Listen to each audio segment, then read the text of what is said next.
Welcome to Rubberband Live, the Australian recruitment and talent acquisition vodcast and podcast. I am Eden Haddock, your host and the creator of Rubberband, the recruitment network for all.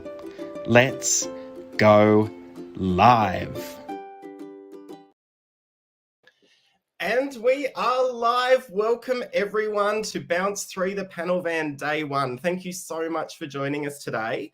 Now, before we begin, I would like to acknowledge the traditional custodians of the land that I live and work on, the Wadda Warring and Dja Dja Warring people. I recognise their continuing connection to the land and waterways. I pay my respects to their elders past, present and emerging, and I would like to extend this to all Aboriginal and Torres Strait Islander people. Now, before I introduce our first panel, I just want to remind you to please show your support. Everything that we do with Rubberband is free. So jump on the Rubberband website, rubberband.com.au. On that website, you can join our network group, which is 100% free. So join the Rubberband forum there. You can subscribe to our podcast. Please do. Apple Music, Apple Podcasts or Spotify. Do subscribe to our YouTube channel to see all of our content. The content you're seeing today is really just the tip of the iceberg. And of course, follow us on all socials. So LinkedIn, Insta, you name it. All the information is there on the Rubberband website. So first up, we have the talent equation quantifying, I should say, the value of talent acquisition, where we have Alex King, Claire Meyer-Rodenbeck, and Ian Quinn. Welcome, Team Ledge HR. I will leave it with you. Thanks, everyone. Thank you, Eden. Thanks, Eden. Thanks, Eden. Good morning, everyone. Morning. Look, thanks everyone for joining. It's great to be here. I'm actually dialing in from Vietnam at the moment. When Alex and Claire approached me to be part of this event, I was super happy to help facilitate. I still am, just a little less so now that daylight savings has hit back in Oz, and it's 5 a.m. here. I'm there, Hi, how are you going? Enough about me and my sob story of being a holiday in a tropical country anyway. I hope everyone's doing great. Looking at the list of presenters and topics, that it looks like Eden's compiled another, quite a sensational list of thought provokers, which we're looking forward to hearing from. We're happy to be the ones that are kicking things off. And just to introduce myself, I'm the Client Success Manager at Elko, the parent company of our team here at Ledge HR. I'm going to be the mediator for today's discussion with two of my great friends and colleagues. Before that, though, a bit about this parent company, which I mentioned, Elko. We're an ecosystem of businesses that, is people-centric. We build businesses that we're passionate about with people we care about. That's our motto. We try to live by that every day. For me personally, I have a background in commercial construction, which is a bit different. I dedicated over a decade of study and work on, and it's based off probably a decision I made when I was 17 years old and didn't know much about the path that was ahead. I just continued to forge along. I'm sure many of you have been in this boat. And then I had the chance to make this leap over to Elko. Initially, I was as culture manager 18 odd months ago, not understanding probably the gravitas of what culture entailed. I found the role kind of suited me in a lot of aspects, but there were also aspects of it which probably weren't catered to my strengths and the things that I was probably better at. So I guess I embarked on this sort of journey, which has been, really cool. With the guidance of a lot of our team members, I found myself in this sort of BD space, which is, more client-facing, which I'm absolutely loving and growing into day by day. But this sort of embodies what we're trying to do at Elko. What I meant when we say that we're a people-centric business. We're helping each other evolve, and our approach to people and culture has been just fundamental to creating value, not just for us, but for our clients also.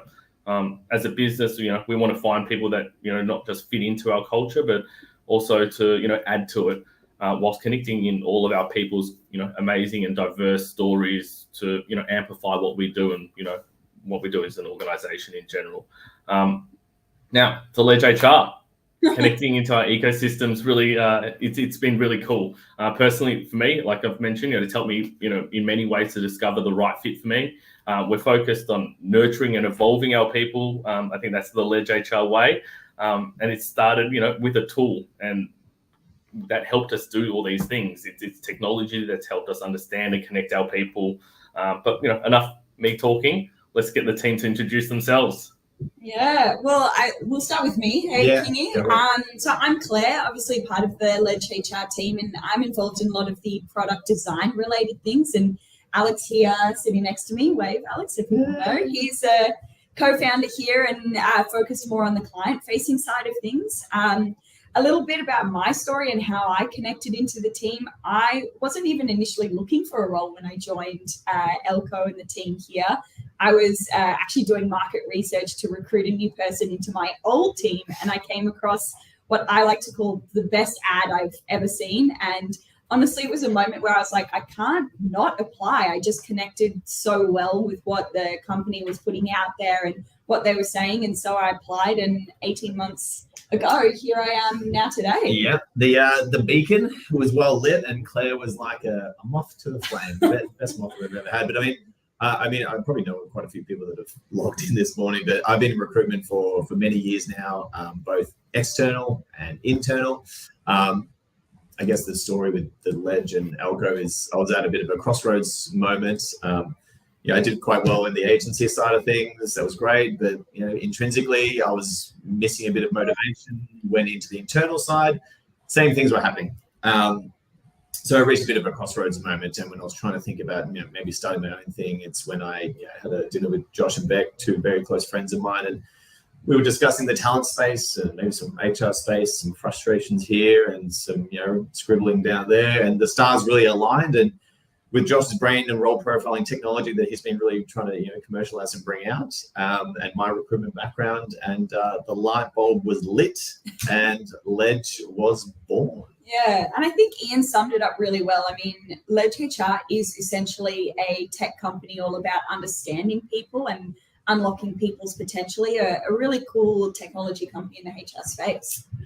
Yeah, and it's good that you mentioned that. So we have been on a bit of a journey. It has been sort of the HR tech space, but this is really great timing, and we're actually, and it's glad that we get to share this with everyone here, because we're actually going through rebranding, and we actually will be moving away from the HR tech space into the people technology. The reason why is, I guess when you think about it, when you hear the HR technologies, sometimes there can be certain connotations, or what you hear can maybe put us into a bit of a category that slightly deviates away with what we're trying to do. It could be slightly more compliance-driven HR, which is fine, but it's just not who we are, and we've just come to realize this. And because our purpose and our technology is about connecting and understanding people, to increase the understanding of people, to elevate how people connect,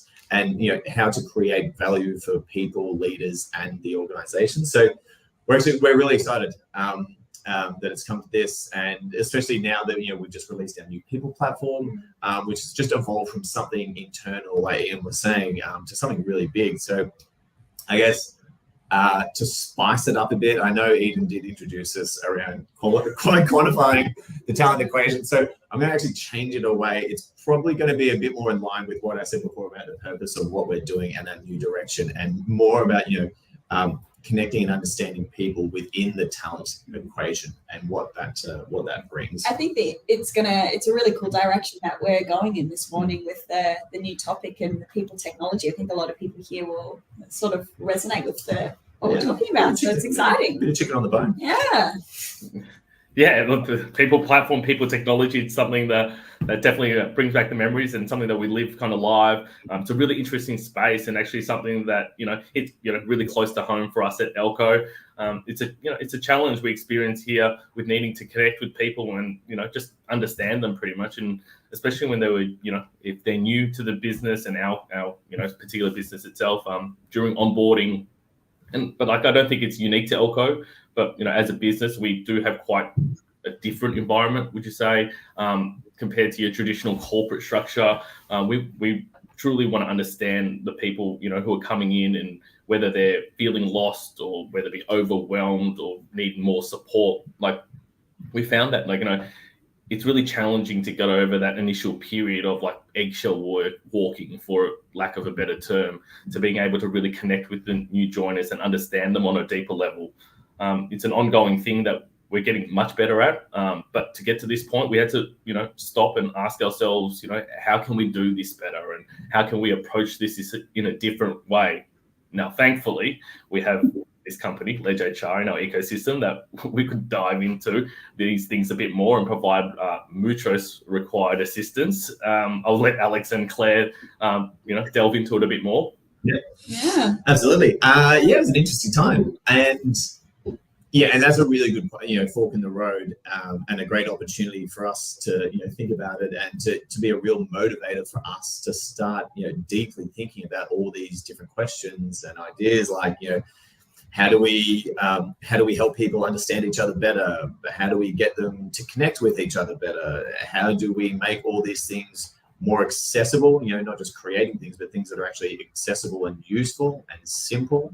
How do we get a feel of what's happening across the people and relationships? And how do we, how can the leaders know that someone's feeling lost, to reach out and kind of know what they need to say to get the best out of the situation, and vice versa, for the person to know that they are feeling lost, and that it's okay to reach out, and this is the best way to go about it. So a lot of different things were flying around at this point in time, but there was it was a big problem solving.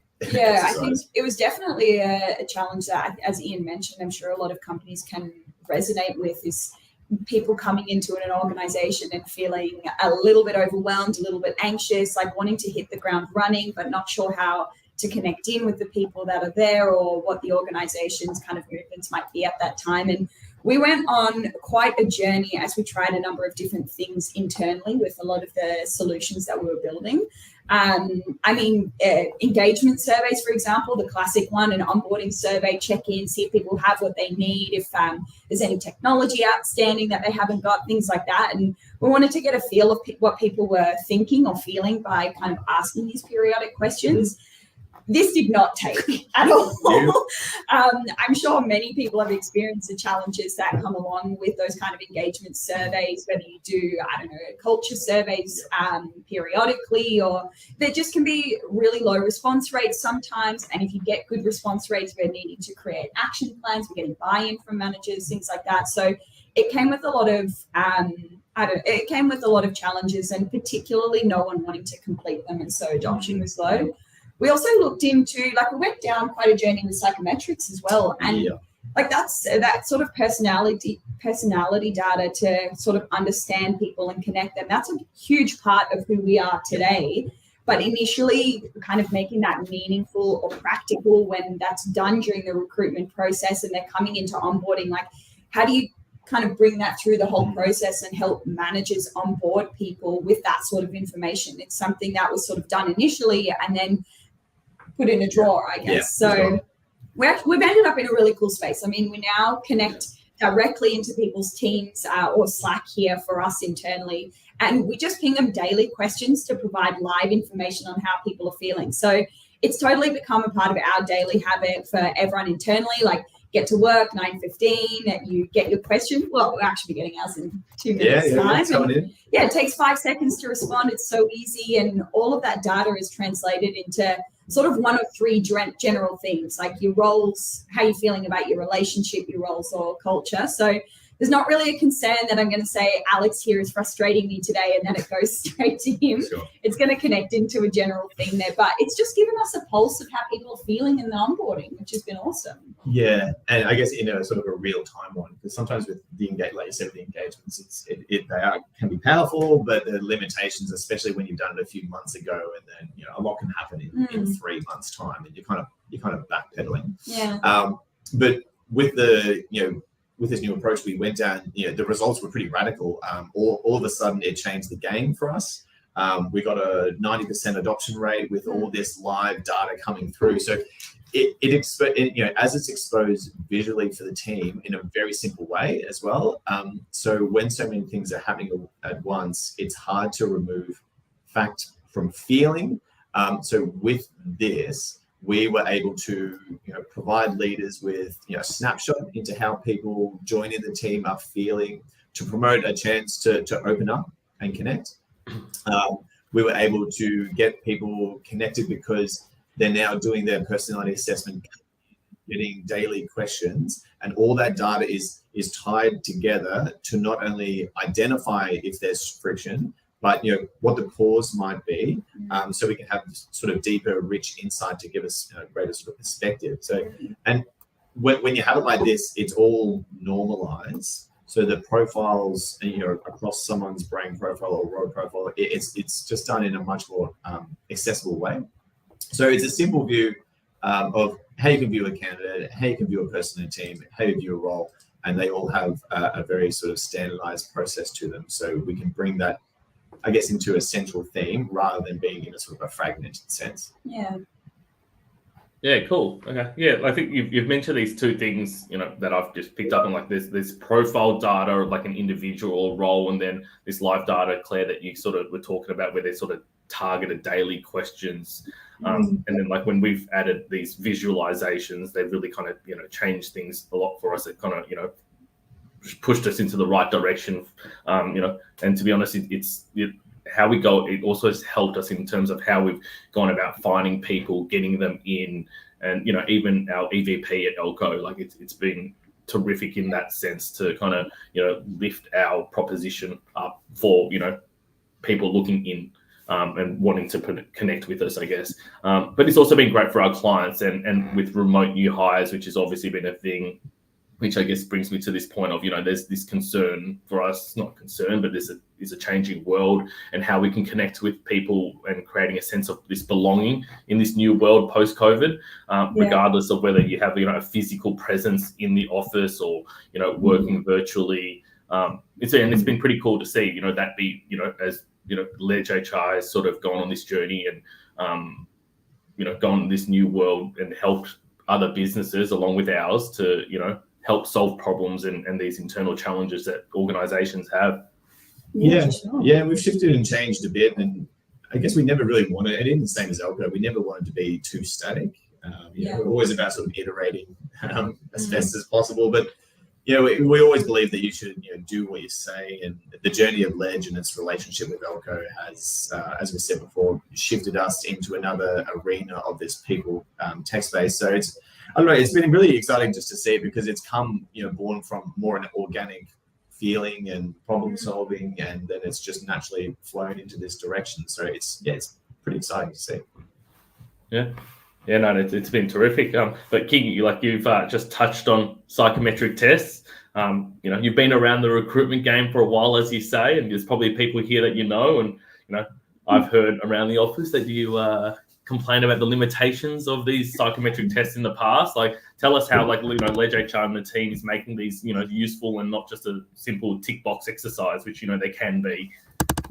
There's sometimes you could consider it a bit of a grind my gears kind of moment, but I have my views on psych testing, but it's more about the actual application of the data or the psych testing, because I actually genuinely think, and we think, that there is a lot of value in them. Yeah, we use them internally. Yeah, absolutely, because that would be weird. And help gain a lot of perspective or clarity when it's done the right way. And that's, I guess, the main thing that I question is, the problem that we often find with us in the past, or especially our clients, is that the platforms they use just simply aren't accessible, or not very nimble, or there's barriers of entry.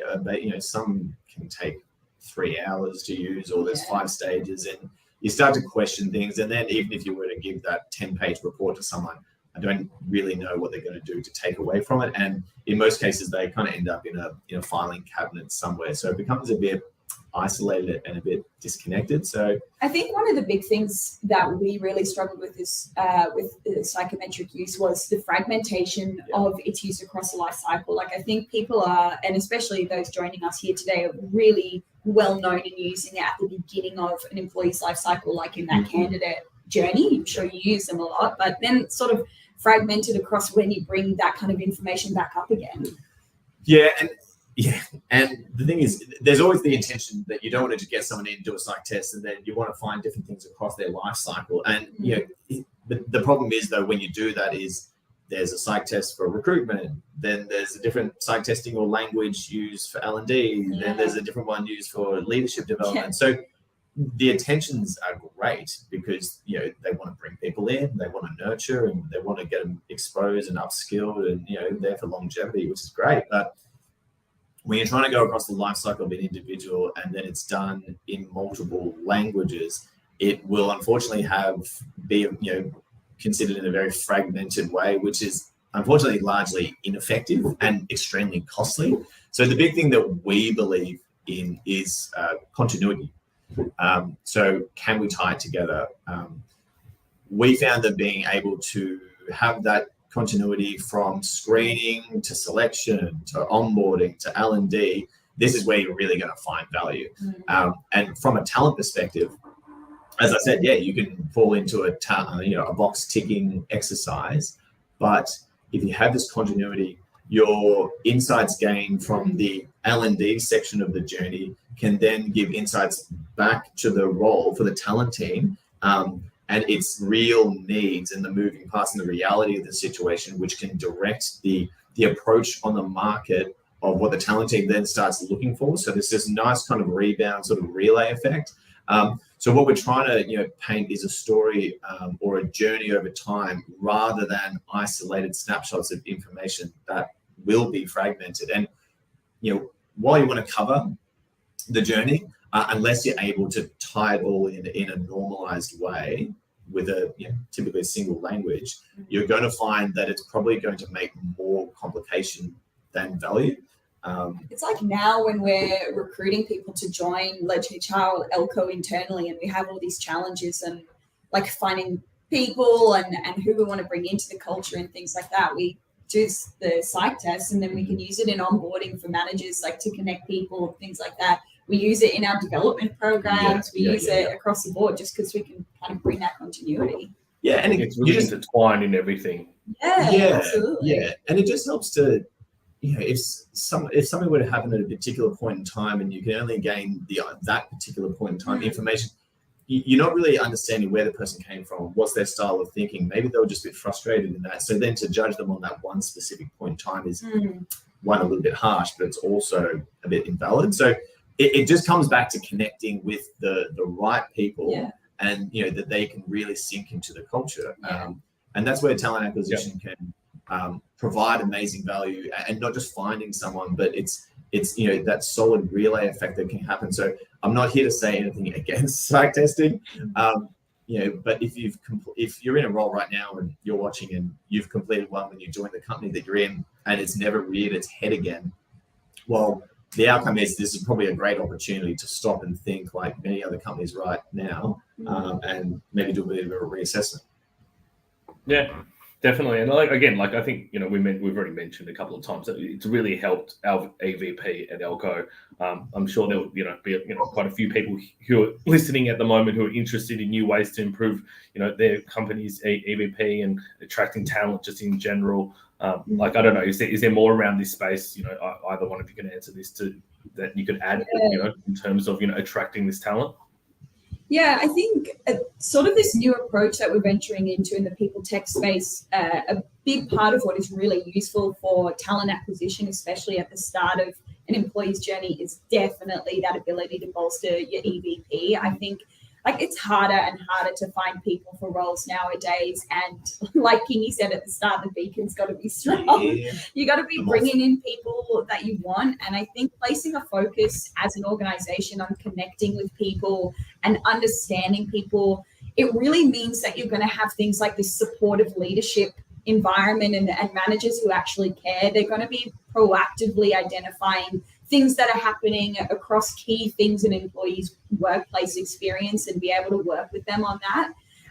Another big part of your EVP is being able to brand yourself as an innovative work environment. So we're promoting things like diversity of thought. We're actually integrating brain profiles into how you build your teams. And we're fostering this sort of like company-wide construction of teams that's actually around connecting the right people together and in the right role. So this is a super innovative new work approach, and I think that's one that you can definitely put on the front page of any ad when you're recruiting candidates. That's excellent.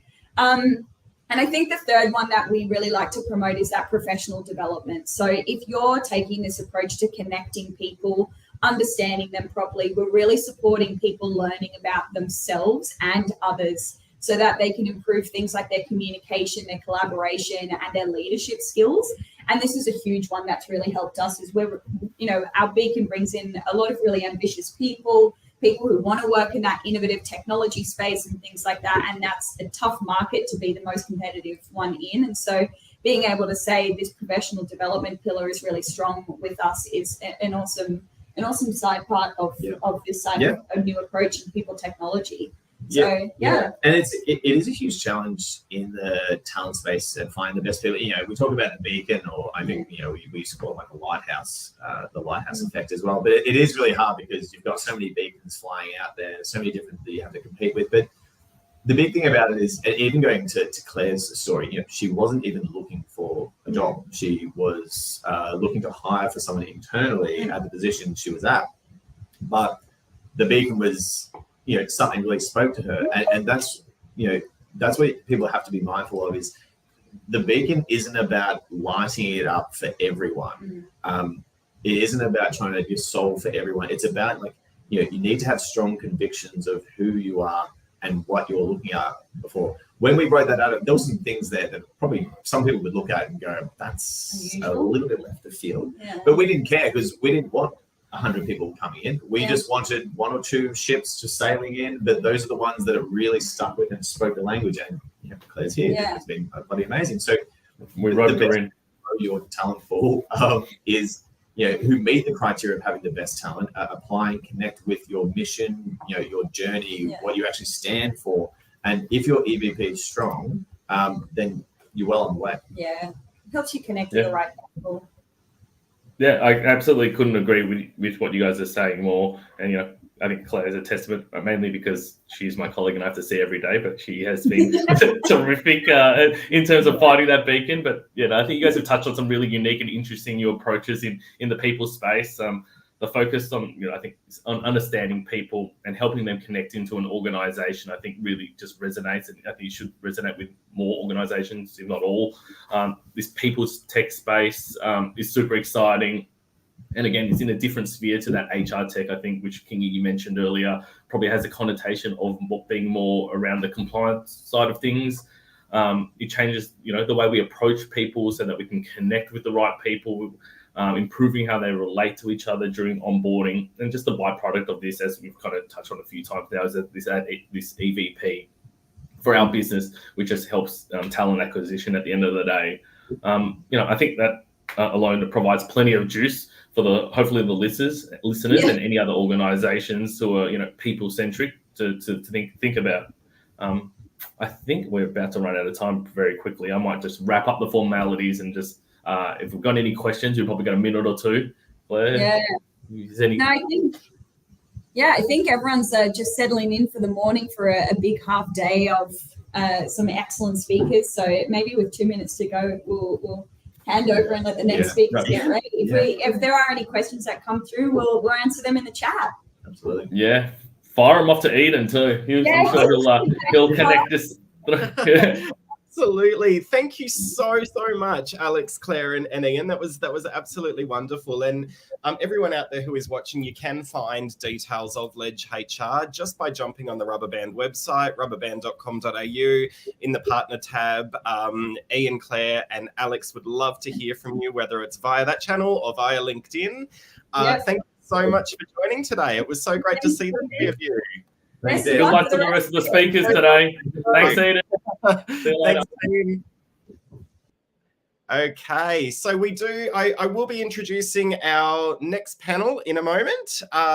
However, I just want to remind anyone out there that is watching via LinkedIn, LinkedIn live streams can be a little bit patchy. We do recommend you jump on YouTube just to have a better experience. The YouTube stream is working absolutely beautifully. So if you're having any issues with LinkedIn, we do recommend jumping on the YouTube stream. So up next, I am so excited for the next session because we actually have some real candidates joining us. So the next session is the Job Hunt Diaries, Truths and Triumphs from Real Candidates.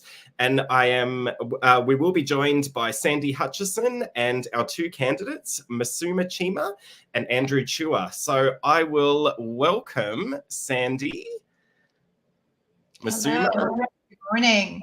Andrew to the stage, and I will hand it over to you. Welcome, Team Career Money Life.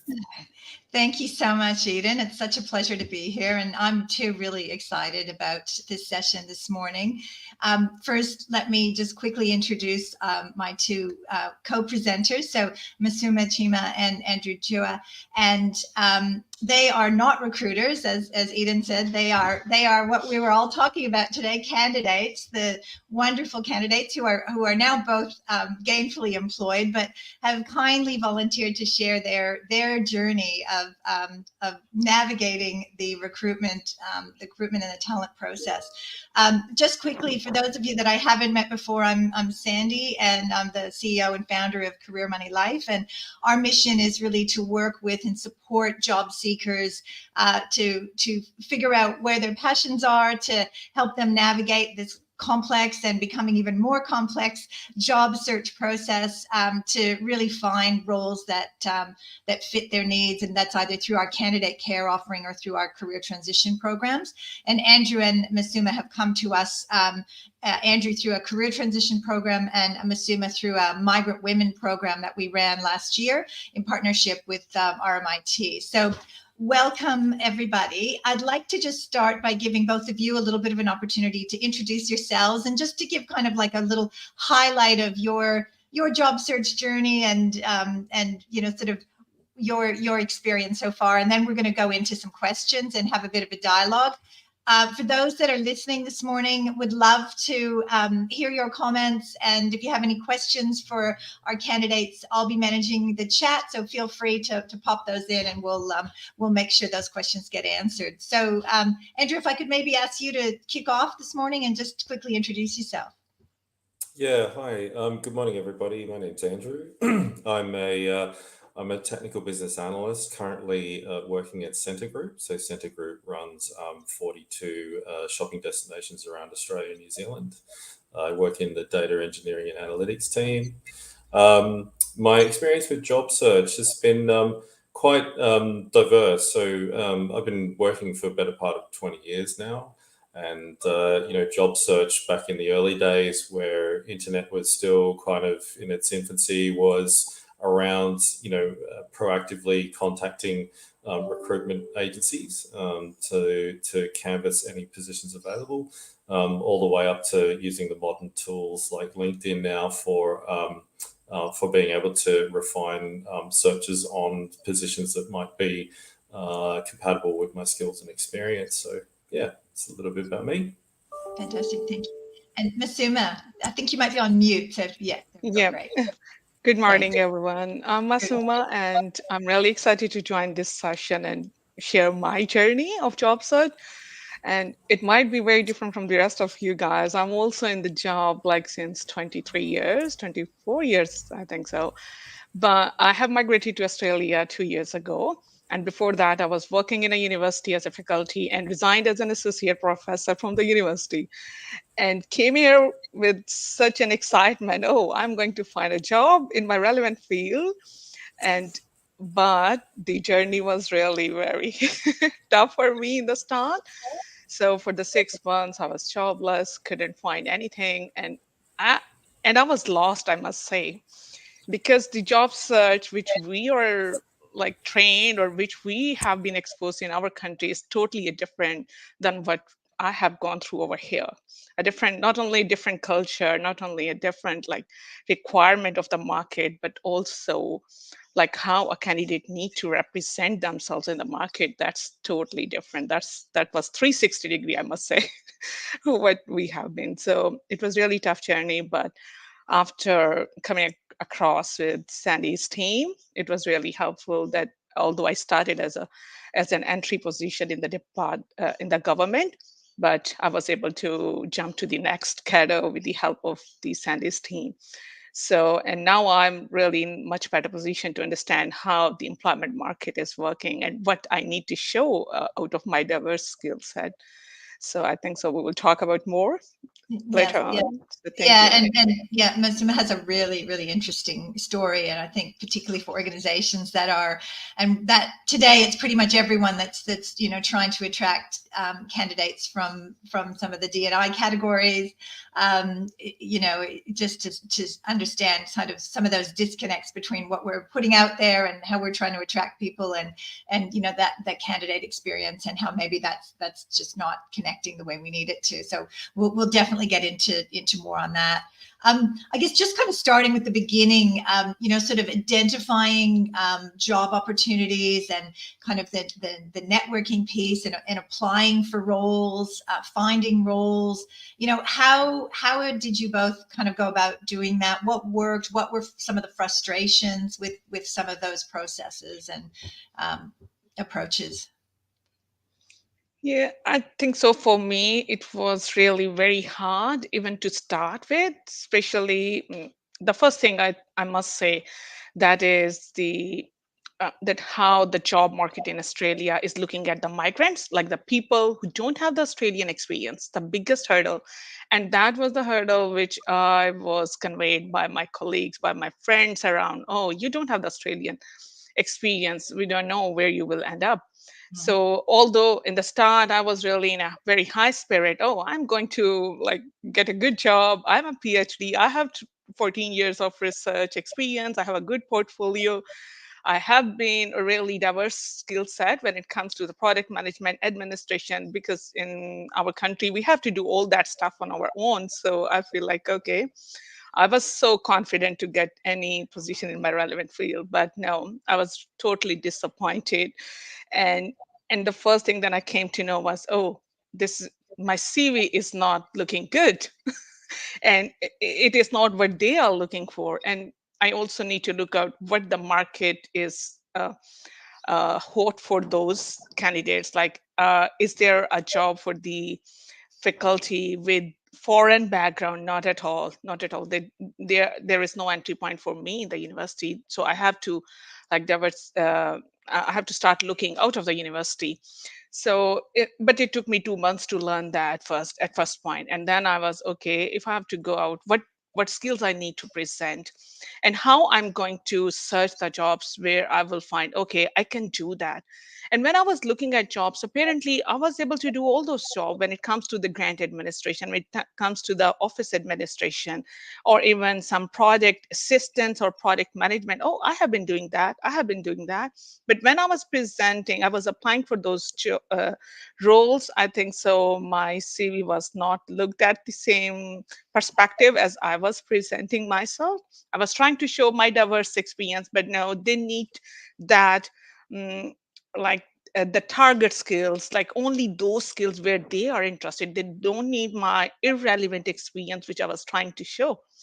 So that was the biggest hurdle for me in the start. And also not having the Australian experience, and another taboo of being migrant. We don't know what they are like. It is also about the trust on the foreign qualification, I must say. But as a skilled immigrant, my whole qualification, the PhD, the bachelor's, that has been certified through the Australian institutions. So, but and I was also confident, oh, my qualification has already gone through those institutions. And for me, coming from a Commonwealth country as well, I was like, okay, they know what I'm talking about. But no, the understanding of those things, like the qualification and experience, is different. For us, qualification is the most important thing when it comes to job hunting, but here the skill set is the most, or the core thing which the employers are looking for. So it was really a huge struggle for me in the start. So And it's interesting because, Masuna, you had shared with me that you had actually been sort of brought in as a skilled migrant. Your skills had been targeted by the trade department, and you'd been asked to come to Australia yes, because you have these yes, biotech ag skills that are needed in the country. yes, And yet there was yes, then exactly. nothing, once they invited you, there was nothing to connect you to jobs, which seems a crazy missed Yeah, opportunity. like I got the state invitation for Victoria for as an agricultural scientist with all my skill set, and that's why that was another confidence which I bring with my, oh, they need me. there will be definitely lots of job for me. So I'm going to Victoria. I'm going to stay over there, and because Yeah. there will be more opportunities for me. But now, like right now, I'm working in totally different. Like right now, I'm working in the Department of Education. I'm using my skills, which I have earned over the years, in a different way, in a different perspective, and I'm happy with that right now. I'm settled now. I'm okay. This is my future. This is where I'm going to prove my worth. But still, I feel like okay, this was not what for what I have come over here. So I think so that perspective might be a missing link, but Yeah. especially for the migrant cohort, which is I think so a big cohort of uh, Australian culture, or at least for the Victorian culture, and keeping more people from that background also give you more diversity in understanding. Like I think so our experience is totally different than a person who has been brought up over here, who has been evolved over the period of time with the existing market, job market, and employment sector. They are more experienced. We have to even fight. Uh, I must say, not fight, compete with those people who have better exposure of the job market. So that's another level of Mm. struggle for us. Even finding the keywords when we are like, oh, what keyword do I need to use when I will be searching for job out of that field? If as a first message I got, oh, universities are not in a better position right now, that I might not be able to get um, position over there due to COVID or all that thing. So when I started looking at out of that, it was really very hard for me to find or search those jobs where I can find my relevant skills. Yeah, I Sets. think you'd mentioned like even the term job seeker was something that we use here, but and it Oh, became a very big term during COVID, but wasn't a term that you were familiar with to know to search. So it's those little things. Andrew, maybe oh jump my in here goodness. and share some of your, kind of pain points and maybe some of the positive things too that on your Yeah, journey. okay.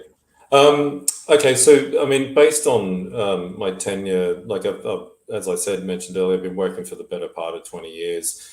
Most of my experience is in with project management and delivery across various industries.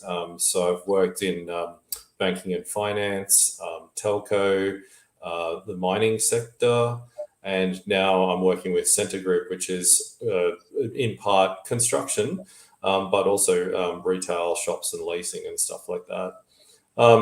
As time's gone on, I've found it to be a little bit easier to bring a level of awareness around your skills and CV.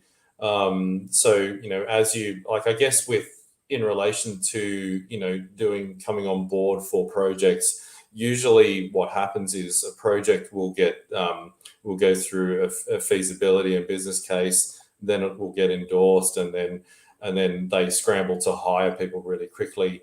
So I found that in recent years, what has happened is you'll get contacted, we need someone straight away, can you start, right? But in the beginning, it wasn't like that. You had to build up experience in somewhere. And so I started out my career in administration in the bank, in Commonwealth Bank. And even though I had a university degree and all these sort of things, I found myself starting off just kind of stamping checks and licking envelopes and stuff like that back in the day. That certainly was a challenge to sort of say, okay, like how do I structure my goals and career pathway to have some sort of a plan to get to where I need to go. What I did find was that if you don't have people like a career coach or someone that can help you brainstorm some ideas and use as a soundboard, that you can end up quite sort of out there in the wilderness going, there's lots of different industries, different job roles and job specifications. I've been in, like, my current role, for example, is, I'm a technical business analyst, but I'm filling in for a delivery manager as well, and I'm having to run the whole test suite and test phase of a project, which is at the tail end of the delivery. And so yeah, I think having, I guess, a diverse set of skills that you can draw on certainly helps. But there are situations where I have been in interviews where they're looking for a highly specialized skill set, and you either don't have that specific platform knowledge, or you might have only briefly touched on a particular technology or something for a period of 6 months as a contractor. And so your level of proficiency is then, okay, like I know how to solve a problem specific to what this business needs, but that doesn't translate into the next organization you go to. So there's always challenges and hurdles. I mean, hearing Masuma's story, like, yes, I understand that. Like, I've worked in consulting where people come over on professional working visas, and I understand that is in itself is a challenge, just to be able to get gainful employment in Australia when you're not a citizen. So that's another added layer of complexity, which I'm very grateful that I haven't had to face those challenges per se, because just looking for, whilst you're in job search mode, there's lots of things that can happen that you could be called in for a last minute interview, or you could go through more things that you have to validate your skills and background. I once recently had to pull out my university transcript to send them, and I finished uni a long time ago. I don't even think I remember anything from university, but they they insisted on it, so I had to go and call up the university to find my transcript. So yeah, it's lots of different challenges. Lots of different, and you look at, I think that's thank you for sharing that, and I think that's a good segue maybe into the next piece of the journey. So once we further find an opportunity and we do our research, and you both worked with some of our career coaches to support you in kind of building that confidence and getting your story right, and getting your STAR responses ready for interviewing. Obviously, the interviewing is the high stakes piece. It's very stressful.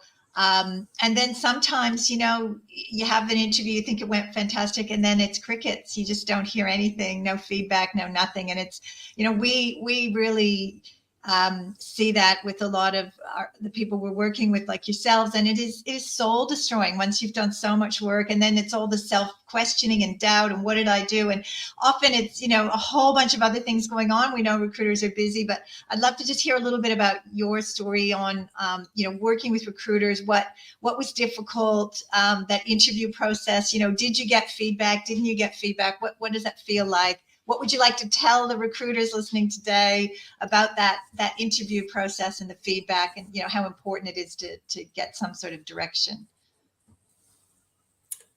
Okay, I might just go first. It's obviously quite important when you're leading up to the interview, just to get as much background about the organization, the team that you're going to be working with. If, like, in the context of myself, for projects, like, is it in the initial stages? Is it far along? Is it a burning ship? Like, that you have to come and try and help. So that anything that can help you prep, rather than sort of putting forward, someone like myself as a candidate, saying, here's the person, and we believe they'd be a good fit. I do believe it should be kind of like a two-way street. Like, you need to fit the organization, but the organization needs to be an environment that is supportive of you in helping them meet their organizational goals.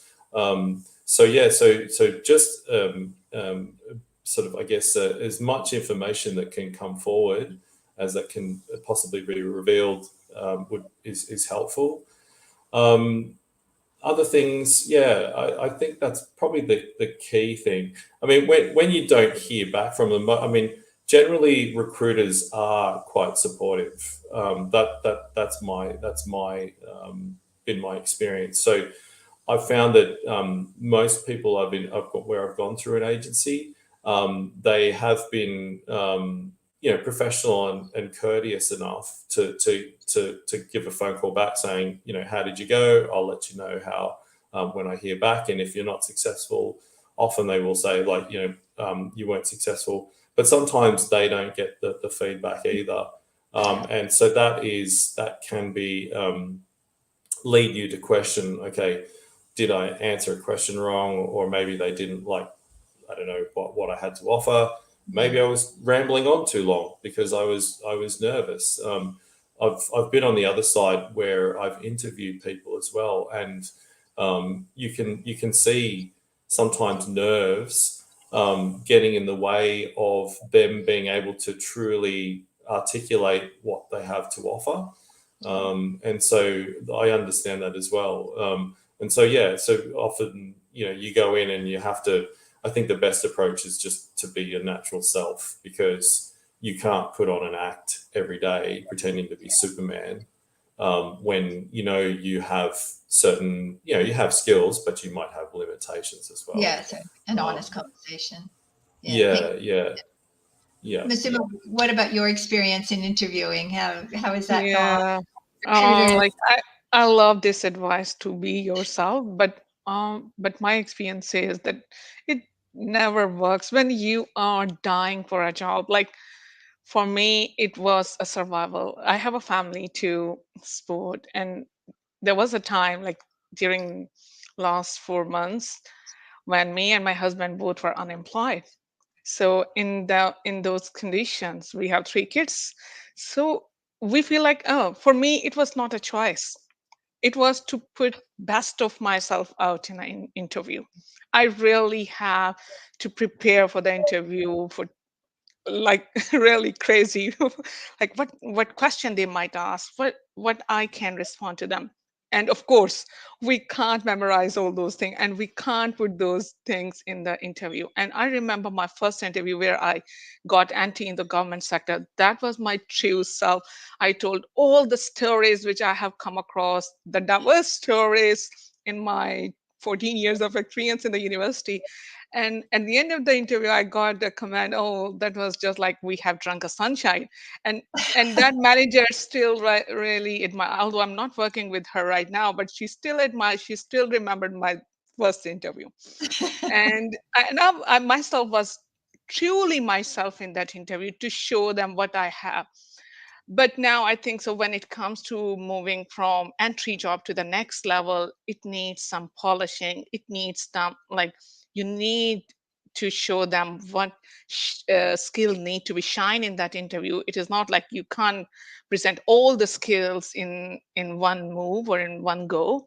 You have to highlight some parts more as compared to the others, and for that you need to mm, sort out those examples which you want to present out of those 12 or 15 examples. Or if you don't have, what you are going to deal with that type of like question on spot. And especially if you are like it's a do and die situation for you, and that is a must thing for you to get the job.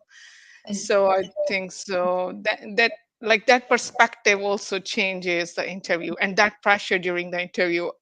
I have been delivering lecture to the 200 students in my university, and I have never been confused. But now, when I have gone through that process in the last couple of months, when I was applying crazy, I was getting lots of interviews, honestly speaking, but I was not making to the end.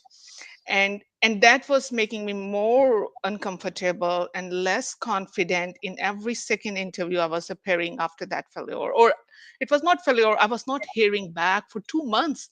And during those 2 months I was like, if of course if I'm not hearing them hearing from those interviews, I need to keep applying, I need to keep getting those interviews. But with each and every interviews I was getting more confused, less confident. Am I going to make it or not? And oh, am I doing right or not? So, or like I must say, like we lose confidence in a term. So I don't have enough to present, or I'm not able to convince them what I have for them. So I think so to be selective is really good approach, but for a person like us where we have a do and die situation, things become more difficult. And And thank God I did a good job at the end. But congratulations. Thank And you. that's one of the things, Masuna, we were talking, because you were saying like your husband is a doctor, and you know this whole issue of being overqualified, and he got rejected for a role at Coles, and you know it's so it's that debate about, do you put all your qualifications in, and then you know you can't even get a job at Coles even though you're a qualified medical doctor, and you know the disconnect, it's really tough. He tries to relate. Oh, I have been working in the emergency ward for the whole night, and I have an experience of working very hard for 24 hours.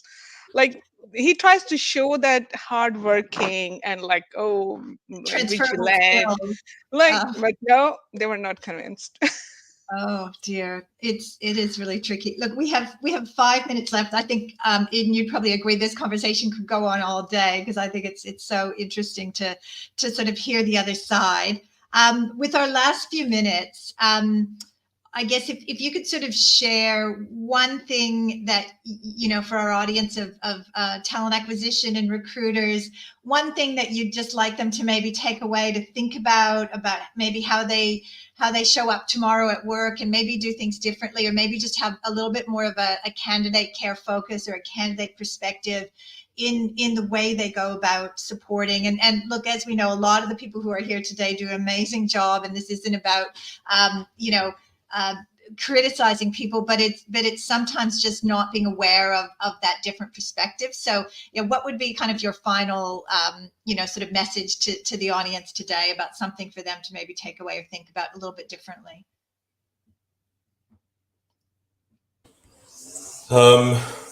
Okay. From my perspective, the only thing I could really say is, look, you know, there might be an environment where there are lots of people applying for the same role, and you might have more than 20 candidates that you are trying to refine down to put forward.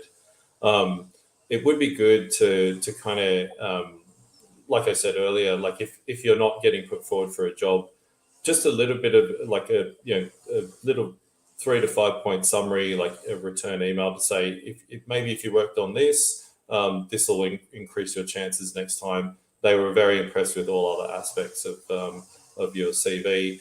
But also, you know, if they're not putting your CV forward as like a pro forma template, like if they're putting forward your CV, like it would be good to get some honest feedback, because I've rewritten my CV at least 100 times, at least, and almost every time I apply for a job, I tailor things so that they stand out. And it would be good to get, like, if they're the experts in that field, to get their feedback about, is it too long? Is it structured? You've put your experience from 20 years ago at the top. This is really your selling point. Put that at the top. Things like that would help. Just any preparation, any preparation to help you, because it's nervous enough. It's nerve-wracking enough, especially when you go into an interview with a panel of 3 to 5 people. It can be put on the spot. Thanks, Andrew. Masuma? Yeah, I think so. For me, I really want that perspective out, that inclusiveness and the diversity. They also need to look at that background when they are trying to match job with the candidates. And of course, especially I really appreciate that advice from Andrew, that that feedback, little bit of feedback. Oh, your CV might need some more trimming, or these top skills, like, these are the top skills which we can identify. If you will sell them, that will be better. Or pointing towards the right resources.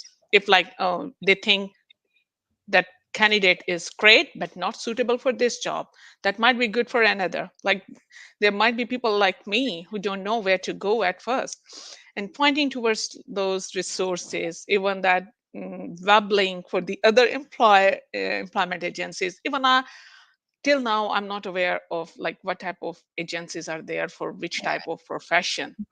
That Yeah. is a real struggle for people like us. We don't know the starting point. Even in my community, I have joined certain community groups, and after every second day I'm getting that question, do you know any employment agency related to that? No, there is no answer. It means we don't know.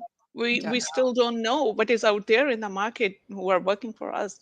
So that will be really helpful, just pointing towards those. If we are starting from one point, pointing towards the right Yes. resources. Fantastic. Thank you you. so much. Hello, Eden. Okay, thank you so and- much, Sandy. And My pleasure. And I just say, our candidate care offering is exactly designed to help with these types of situations. So if for anyone listening today, if you want more information on that, how you can actually help candidates with this kind of support, interview, get them ready, CVs.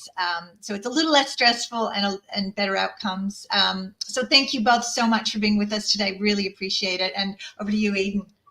thank you so much. And look, thank you so much, Masuma and Andrew, for your bravery to come on and share your experience as candidates as well. It was so wonderful from our side as recruiters to quite often we don't hear what it's like on the other side. And I think that the tips and advice that you gave to help that experience was really wonderful. So thank you so much for taking the time out of your day to come and join us today. That was a really, really wonderful session. As Sandy said, you can find the details of Career Money Life on the Rubberband website, rubberband.com.au. And there is a candidate care portal that can assist job seekers like Andrew and Masuma on the Rubberband site as well. It's called Job Seeker Support. Have a play around with it, have a look at it. It's actually a really great platform. Once again, Sandy, Masuma, and Andrew, thank you so much for joining. Thank you. My pleasure. Thank you very much. Thank you. Excellent. Wow. Data. We all love data, right? So the next session is called the Empower Initiative, improving the hiring process with candidate-driven insights. And I am joined, well, we will be joined by Ziggy DeQuito, Louise Anderson, Austin Cowan, and Phoebe Neto. So let me bring you all onto the stage and welcome you. I've got one more to come, just one sec. Oh, where's my pal Ziggy? There's my pal Ziggy. Wonderful. I think I've got everyone there. So I'm going to jump off and hand over to Ziggy. Can't wait for your session. Thank you so much for joining Phoebe, Louise, Austin, and Ziggy. Awesome. Thank you, Eden. I'm also sharing a screen with you with the slides. There you go. Thank you so much. Well, first of all, I want to thank Eden and welcome everyone. We love the Rubberband community. We love the origin story, how it grew exponentially since last year. And this is the second year that we're supporting the Rubberband, the Bounce events, the Panel Van event. And we are so glad to be part of this.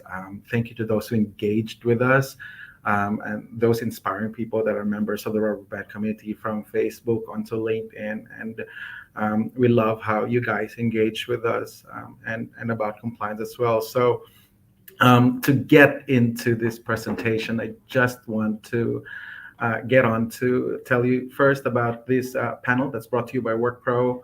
WorkPro is the most used HR tech for workforce compliance. You can do your background checking in one platform. You can also have access to a vast library of e-learning resources that are periodically updated based on the role or based on the legislation changes.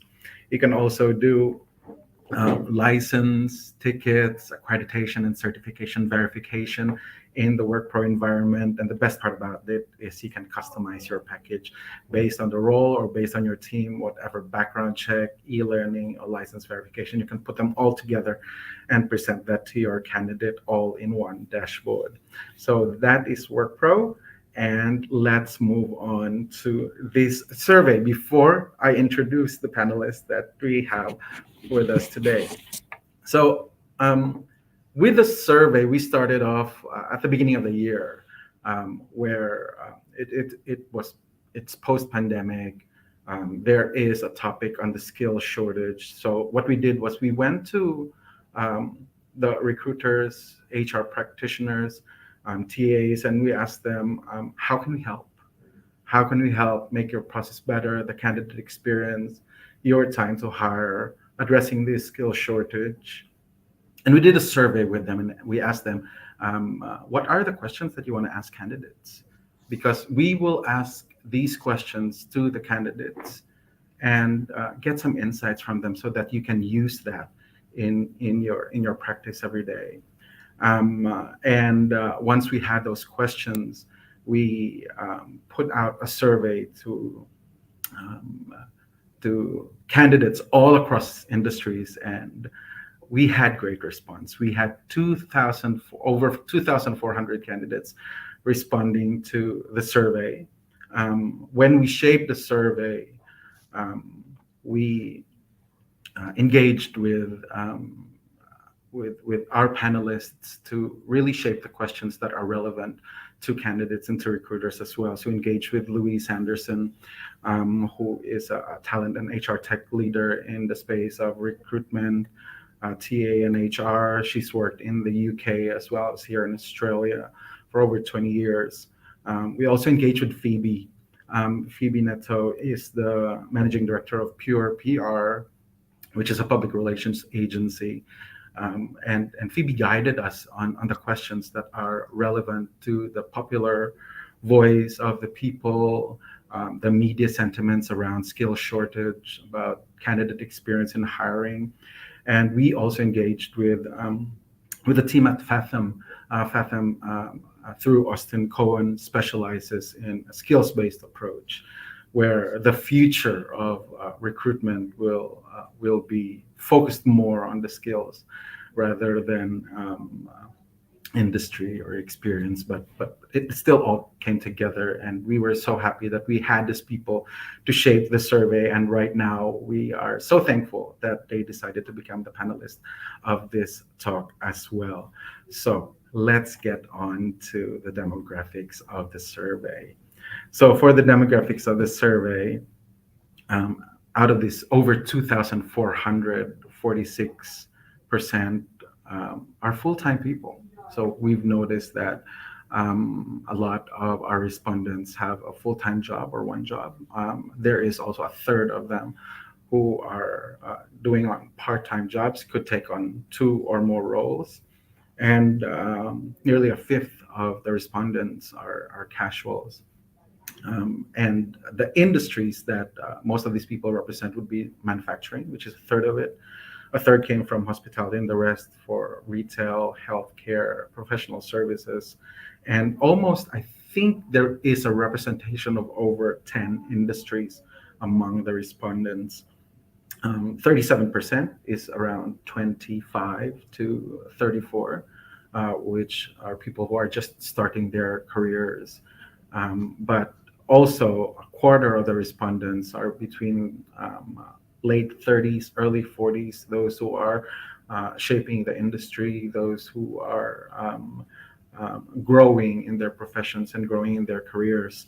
A third of them have bachelor's degree, and a really good spread across female, male, and non-binary genders across the board for these respondents. We had over 32 questions. I think, 32 questions. We started off with 10 because we felt like if the questions are too long or too many, people will drop off. And if we do only 10, we found out that we can't get the insights that we really want. So we tried 32 questions, and interestingly enough, over 2,400 people just went through the survey and answered everything because they want to share their experience during the hiring process. What can be improved? How can we help them get hired quickly, get job ready quickly? And they also want to put in their thoughts about the skill shortage. So it was, we were very lucky to get this number of respondents, and people are just willing to share their experience during the hiring process. And out of these 32 questions, we just chose the highlight of these questions. And one of the questions here is, in your current or last role, how long did the entire process take from application to receiving a job offer? There are surveys going around, and it said the average time to hire is 44 days. But according to this survey, a lot of the respondents said, in 2 weeks' time, I've got a job, from application all the way to getting hired. So that really challenged the status quo of, it's not actually a month. A lot of the people in this survey said that 2 weeks, I've already been hired. And part of the speed at which the hiring went through is the use of technology. During their application, 90% of them said yes. The technology used in the process simplified the hiring process. On this technology, nearly half of them went through online assessments, a third went through background checks. Of course, the job boards are considered part of this tech, and then the license verification and the background checking, they all added up to around 50% altogether with this technology that they're using to make the hiring process easier, faster, and simpler. We also raised the question of the transparency. How would you rate the transparency of the job process in terms of the steps involved, the feedback provided, the salary, the insights into the company culture? Because we're challenging the status quo of the less information you get, the less people will be deterred during the application process. But a lot of people said it's actually highly transparent, but there is still that challenge because only 38% said the entire process was very transparent with all the information I needed to get this job. But the rest said somewhat transparent or neutral or not transparent. So there's still that underlying notion that there's still a lot of things that I wanted to know before I get hired.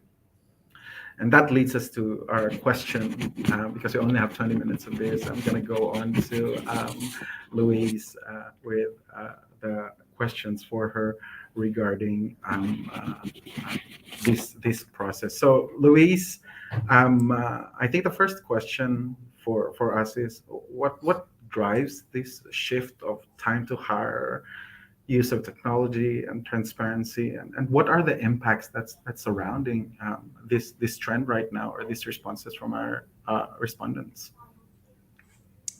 Morning, Ziggy. Morning, everybody. And great to be here. Yeah, look, Ziggy, there's so much to unpack in the Empower Initiative survey that you've done, and some really great insights there. Like, I think there's a number of things that have really impacted the statistics that we see there today in terms of the speed to hire and making those decisions much quicker. I think you quite rightly mentioned, as you took us through that slide, the move to technology, right? So I think we've seen, the post-COVID hangover and our shift to working more remotely is that actually we didn't need to go into an office to come to work, and therefore we didn't need to go into an office for an interview, right? And so it's much quicker to try and arrange schedules when we're not thinking about the logistics of having to come from where we live to perhaps where an office might be. So I think that has probably contributed to some of the aspects of the speed. The other piece around technology for me is really about what we're seeing in terms of shift to skills.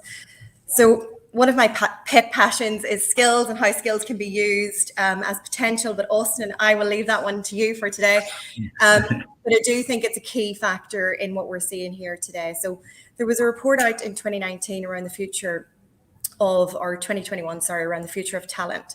And it looked across APAC, and what it was showing us was that 79% of organizations were looking to shift to skills-based hiring and skills-based talent management. And what that actually means is with that, we're able to deploy some of the really smart technologies in AI that exists today. And you see things like SkillsTX that exists here in Australia, Skillable in the US, that can start to assess and test those skills and prioritize that for recruiters or internal talent teams, which is helping them be much more efficient in terms of identifying the talent that they need. Probably the third point of that for me is around diversity and inclusion. All of the studies that we've seen recently shows that inclusion and belonging is top in the charts of HR leaders' focus for certainly this year and the last couple of years. And actually both skills-based and AI technologies are becoming much better at removing the barriers and the friction so that we can become more inclusive. So look, I think there's that piece around technology. I think the other aspect is, and it was touched upon in the panel discussion prior to this, is just the economic climate that we're in today. You know, the reality is people need to be in work. Inflation is rising, the cost of living is rising, interest rates are rising. And so we need to be able to pay our mortgages, right? And what that means is people are making decisions quicker, but also it might mean that they are not accepting their first preference or their second preference in terms of the job that they want. And so that really means that companies have to work hard to hire smart, as well as fast. And we've seen some of the great work that ICC in Sydney have been doing recently through bulk hiring days, always on screening, to really make sure that they're getting the right candidate, but offers out in a really quick time frame. So I think, as I say, there's a number of factors driving this, and then it's really about how we manage it, because the cost of attrition also, we're seeing here in Australia, is about 3.8 billion a year. And actually what we're seeing is that individuals are quite happy to move within the first 6 months and in the first 12 months, a trend that is probably new to us, but that is absolutely having an impact on productivity, but also it will be impacting some of the decisions to take a role, but perhaps see how it goes in that first 12 months. Awesome. Thank you. You've picked up on the sentiments there of the people that are wanting to get onto jobs right now. I'm going to move on to the next slide about the employment landscape. So unemployment rate right now is 3.7%. According to the studies, this has never gone to this point since the 1970s. And only 67% participation rate among the workforce population in this one. And we reflected that with the question on the survey of which stages of the application, hiring or onboarding process took more than a week. That stalls people to getting into jobs. A lot of them say initial application screening took 1 week, and then the first round of interview took another week. Checking my background and all my statuses and my licenses took another week until I get that job offer. And interestingly enough, we've asked people, how many jobs have you had in the last 2 years? Because we have this status quo of being in one job means that you're building your tenure, but that's changed now. 42% of people said they've had 2 jobs in 2 years. Nearly a fifth said 3 or 4. So it's over around 60% where people have multiple jobs aside from one. And this reflects on the landscape that we have right now, that people are willing to get 1-2 jobs to get to that point where they can provide or go on with their lifestyle. So I'm going to go back to Phoebe right now. I would go to Phoebe right now with these questions. In this landscape right now, what's the current media and government narratives regarding labor, jobs, or recruitment in Australia? If I were to sum up the media sentiment at the moment, it would be the word frustration. That's the sort of common theme of the sentiment, where there feels this us and them situation, where the ones wanting to be hired and those doing the hiring, and a lack of understanding between the two and frustration between the two. So you see that in talking about the change in power balance, where you've got criticism of different generations and their working style, trends like bare minimum Monday, where employees will try and do as little as possible because they know that there's a skill shortage that they can leverage. The tension around, we're still talking about working from home.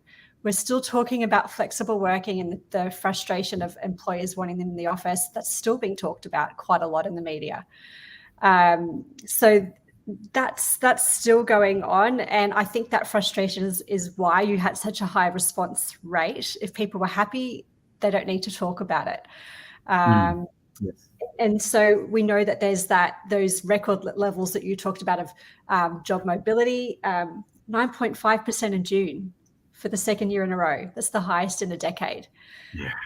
So that's been talked about a lot. And then definitely the frustration around skill shortages, particularly in the industries most impacted, like hospitality, tradies, and also then finally the impact of technology, particularly AI, on the process of hiring, and then also what jobs look like, changing job descriptions, and some roles, that age-old discussion of, are robots taking my jobs? Is my role going to be no longer needed in its current structure?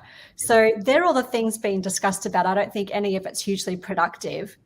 It's just a whole lot of frustration at the moment. Are there any proposed solutions, perhaps, that government or popular opinion to address the skill shortage, or to get people to be in these jobs quicker, faster, easier? The federal government recently announced that it will progress a national skills passport, and that's in consultation with industry and governments at different levels, and that's to help promote their workers, help them promote their qualifications, and for businesses to match with those skills a lot quicker. There is then also a lot of talk about skilled migration, but not a lot of talk about what's going to address it for those workers who are currently here, currently looking for a job, and bridging the gap between what they're wanting, because their priorities have changed, and what employers are wanting, and the difficulty they're facing with getting the right people, and all of the movement. And I don't think there's been enough adaptation between what employees want now and what employers are looking for. There's not a lot of give and take happening. That's certainly the narrative that's being used in government and the media at the moment. As I've said earlier, there are quite a lot of questions in this survey that we can't go through, but the points that you've raised, and even for Louise and yourself, Phoebe, that the topic of skills shortage is still the growing trend. So we went back to the survey and asked people, have you been offered a role in an industry that you haven't worked in before, but had transferable skills? Because transferable skills could be a leverage that we can do during the hiring process, even if they haven't worked in that industry before. And 60% of the people that we that responded to the survey said, yes, I had the skills and I was employed in a totally different industry, but carried on my transferable skills. We also asked them the questions that when applying for jobs, do you primarily seek roles in the same or a similar industry, or do you focus more on the skills required regardless of the industry? And there's an equal response to this one, where a third said both are equally important.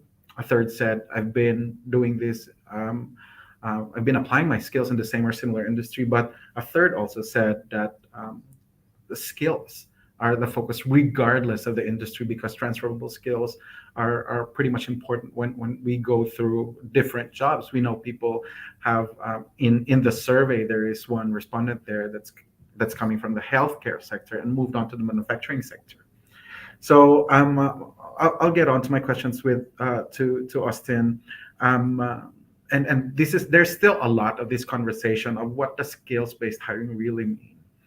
Is everyone, are all the TAs, recruiters doing it now, or is the industry still stuck in this traditional model or method? What I'll say is that Fathom's a data science modeling platform that looks to see the impact of technology on people.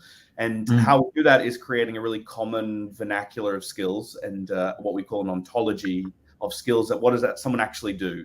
We hate the idea that people say, oh, by 2025, half of the jobs won't exist, or that robots will take roles. What we want to do is understand how does that actually impact somebody, is to understand if you are getting a job at a manufacturing plant, how does technology actually replace you? What does a drone do that replaces you? So I think the answer is everyone doing it now? Probably not. I think skills-based hiring ultimately is assessing a candidate based on a competency or a skill rather than education or a job title or years of experience.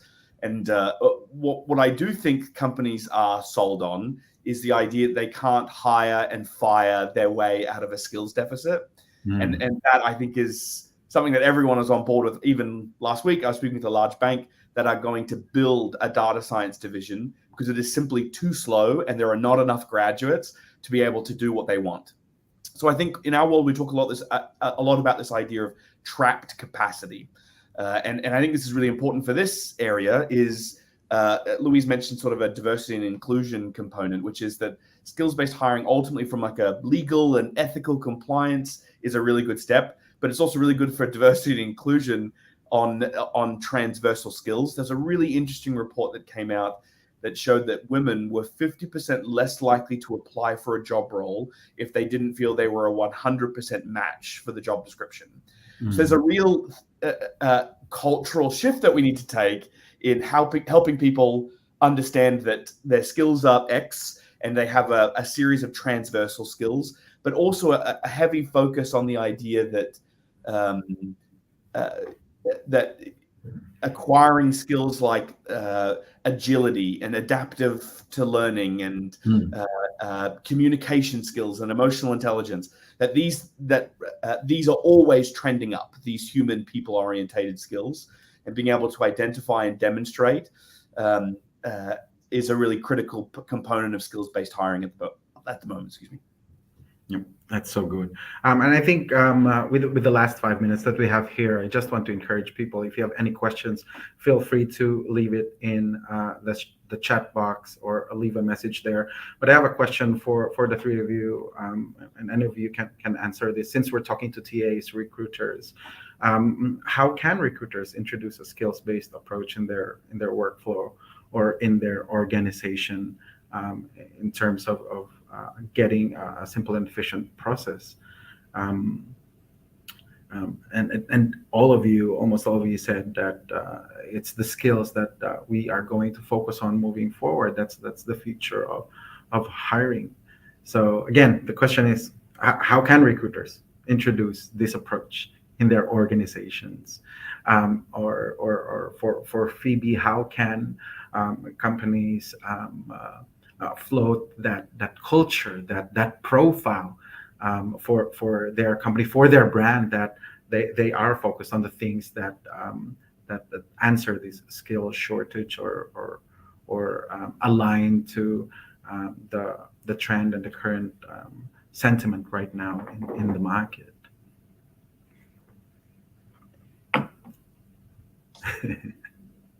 Anybody? I can go. Yeah. So I feel like everyone's waiting for someone. Yeah, go ahead. Go ahead. What's really, really crucial is collaboration with hiring managers. I think it's really, really common that someone says, "Oh, we need to recruit for X role," and you like go into the depths of SharePoint to try and find a job description that had been created in the past, and the job description isn't really actually a reflection of the precise skills that you need to bridge a skills gap. So I think there's a really important piece of collaboration with hiring managers. All of the ways of assessing skills are really well documented, from soft skills assessments and work trials and candidate experience tests and panels, etc. But I think it's a really crucial thing. Organizations are not good at addressing and bridging skills gaps. They're not good. So it's really crucial that we work with hiring managers to emphasize the importance of that collaborative experience to define what a successful hire looks like. And I would say the company that is hiring has a big responsibility to make sure they've got sufficient systems so that someone who doesn't have that direct experience is able to apply those transferable skills and have the reassurance before they take the job that that's going to be there waiting for them, and that there will be training for any skills deficit that they've experienced deficit that they've got. I mean, when I'm hiring on my team, that's been the bigger challenge, where we appreciate and see the value in the skills, but if they don't have the direct relevant experience, then it's on us to bridge that gap. And so we need to know that we can do that before we take them on, if we're going to be doing our job well and make it fair for them as well as productive for us. Yeah, like I echo exactly what Austin and Phoebe have just said. I think connecting with the client is one of the most important things because they're the people that are going to make the ultimate decision. So having their buy-in on that approach is going to be critical. So the only other point that I would add on top of Austin and Phoebe's would be around understanding how the client measures skills. Because if you start to think about your assessment and the technology that you want to apply, having a common or an alignment in how they measure skills in their organization versus how you're going to measure them when you're bringing people into the organization would be pretty important. Awesome. All these questions and in this survey is in a white paper that we will produce. The white paper is called "It's Not Me, It's You: Challenging the Status Quo in the Hiring Landscape." So there is a lot to unpack in this white paper, but I want to thank all our panelists right now: Phoebe from Pure PR, Austin from Fathom, and Louise from BGA Consulting. Thank you so much for giving us time to unpack this survey. And for more information, we'll send you the white paper around this survey. Thank you very much, Eden, for giving us this time. That was incredible. Thank you, Ziggy and panel. Ziggy, Louise, Phoebe, and Austin, we really appreciate your time to walk through the results of that survey and the white paper. And so many comments coming through from people just loving the focus on skills-based hiring and how much that has resonated with the audience. So as Ziggy said, I will make sure everyone who has registered today will receive a copy of the white paper. Ziggy will be available for contact as well for anyone that wants to go into more detail, and the details of WorkPro can be found on our website, rubberband.com.au. Thank you once again, Ziggy, Louise, Phoebe, and Austin. So great to see you today. Thank you. Thank you. Okie dokie. So moving on, we now have why aren't clients using our diversity features? And we're joined by Amy Wilson, Corrine McAuliffe, Kathy Walsh, and Rana Holcomb. So let me bring our next session up onto the stage. Here we go. There we go. So, Amy, do you want me to leave the slides up for now, or do you just want to be ready? Leave them Maybe leave them up for now, and then I'll get rid of them in a second. Excellent. Well, I'll get rid of me, and I'll hand it over to you. Thank you. Thank you. Thanks, Eden. Thank you. Hi, everyone. Hi, Corinne and Rana and Kathy. Thanks for joining me today. Hello. Good morning. I feel like this is a good segue actually for the topics that have been in the panel van this morning. We're talking a lot about skills hiring and diversity in the recruitment process. And our topic today, I really, as head of customer success at Beeple, I really wanted to dig a little bit deeper into why some of the diversity features that we've built in our technology aren't being used. So what those features are, and also have some clients with us today to give their perspective. So Corinne from Gilbert and Tobin and Kathy from University of Technology, Sydney, who use video interviewing and also don't use those features. So I wanted to have a chat with them and just dig a bit deeper as to why. And then we have Rana as well, who is People Insights expert at TestGrid. And she's going to share with us, I guess, some tips for having an inclusive hiring process. Obviously, our portion is just one very small part of diversity and inclusion within your workforce. So particularly focused today on kind of the shortlisting part of it. And how perhaps we can help, and you can consider what needs to be done in your recruitment process in that time. But first of all, let's introduce our panel. Corinne, do you want to say hello and a bit about you, what you do, Gilbert and Yeah, Tobin? sure. I was just going to say, Amy, there's some, I don't know if the others can hear it, but some really high-pitched whirring background noise. Can anyone else hear it? Sounds like crickets. I Okay. can't hear it. Maybe it's my side. Don't worry. Hi, everyone. Poor thing. Oh, it's okay. I'm Corrine. I am the head of talent acquisition for Gilbert and Tobin. For those of you, oh, now it's gone, Rana. Maybe it was that for some reason. I don't know. It's okay. If it's only me that hears it, that's fine. Yeah, sorry. I'm the head of talent acquisition for Gilbert and Tobin. For those of you that aren't familiar with us, we're a law firm. We have offices in Sydney, Melbourne, and Perth. I've been with G&T for about 4.5 years now. I also look after our people support team, so people operations. That's me. Perfect. And Kathy? Hi, thank you so much. My name's Kathy Walsh. I'm a professor of finance and I'm also the Associate Dean for Research in the Business School at the University of Technology, Sydney. I'm being the finance background, we have quite a challenge trying to get more women into finance, which I'll go into a bit later. So diversity and inclusion is really important to what we do and also for the business school in total. So, but from a recruiting point of view, we use VPOL, but we also use it for assessment purposes because it's quite a great way of testing some of those skills with students on a scalable way that sort of avoids the in-class contact that we had to give up during COVID, and we found it to be quite a useful tool. So we use it in a different way to other clients. Yeah. Sorry, Amy, I didn't cover off what we use VPOL for. Do you want me to mention that? No, that's all right. We'll go into it after. Okay, that's sure, fine. Sure. And Rana, would you like to introduce yourself? Scared to unmute myself now. No, it's good now. It's good.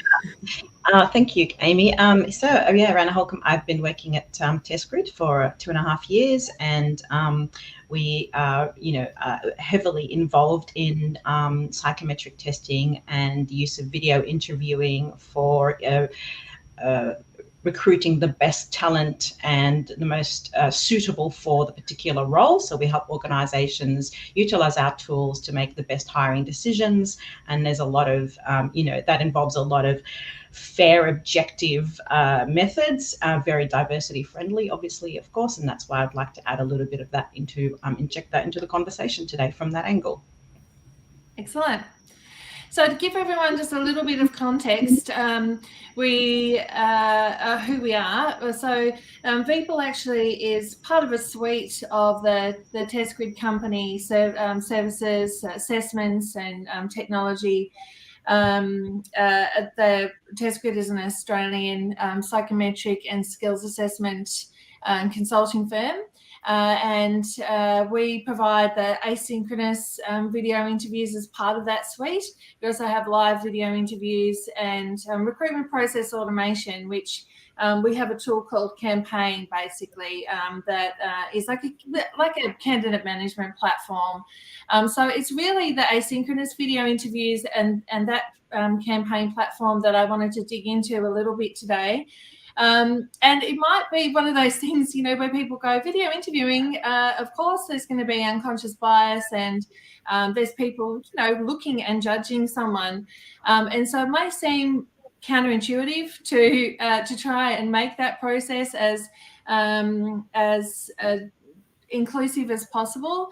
But there is really some ways that we can do that. And apart from just the features that are built in, this is obviously only one part of your assessment process, and so we should be looking at the process basically from advertising all the way through to offer, and of course your company culture and the way that you handle diversity and inclusion within your organisation to get the full picture. But I think this audience particularly pretty across wide diversity is important within an organisation. So I don't want to go too deep into that. But there are, I guess some key points that really matter. I mean, we know there's so many stats, but, diverse organisations report an increase in performance against goals by 57%. That if you're hiring grads, 48% of them will actually research your commitment to diversity and inclusion before when they're applying. And racially diverse teams outperform less diverse teams by 20%. So there's just some stats. But Kathy, you were talking before about why diversity is sort of particularly important for you in your space. Do you want to share a little bit more about your experience? Sure. So in finance in general, in the industry, we have fairly actually getting okay now in recruiting at sort of junior levels, but it peters out by the time it gets to senior levels. But we're also seeing in the university context, we're only really seeing about 30% of our students doing finance who are female. And that's reflecting of the entire academic proportion. So the lecturers and senior lecturers and associate professors and professors who teach them, there's only about 30% of them who are female. And that's worse at the top end at the professor level. When I first started in the industry in 1998, there was one female finance professor in Australia at the time. When I became a female finance professor, when I became a finance professor, I was always female, in 2017, I was the 10th. That's how slow it's been moving. And that was including people who'd retired. So that was in all time.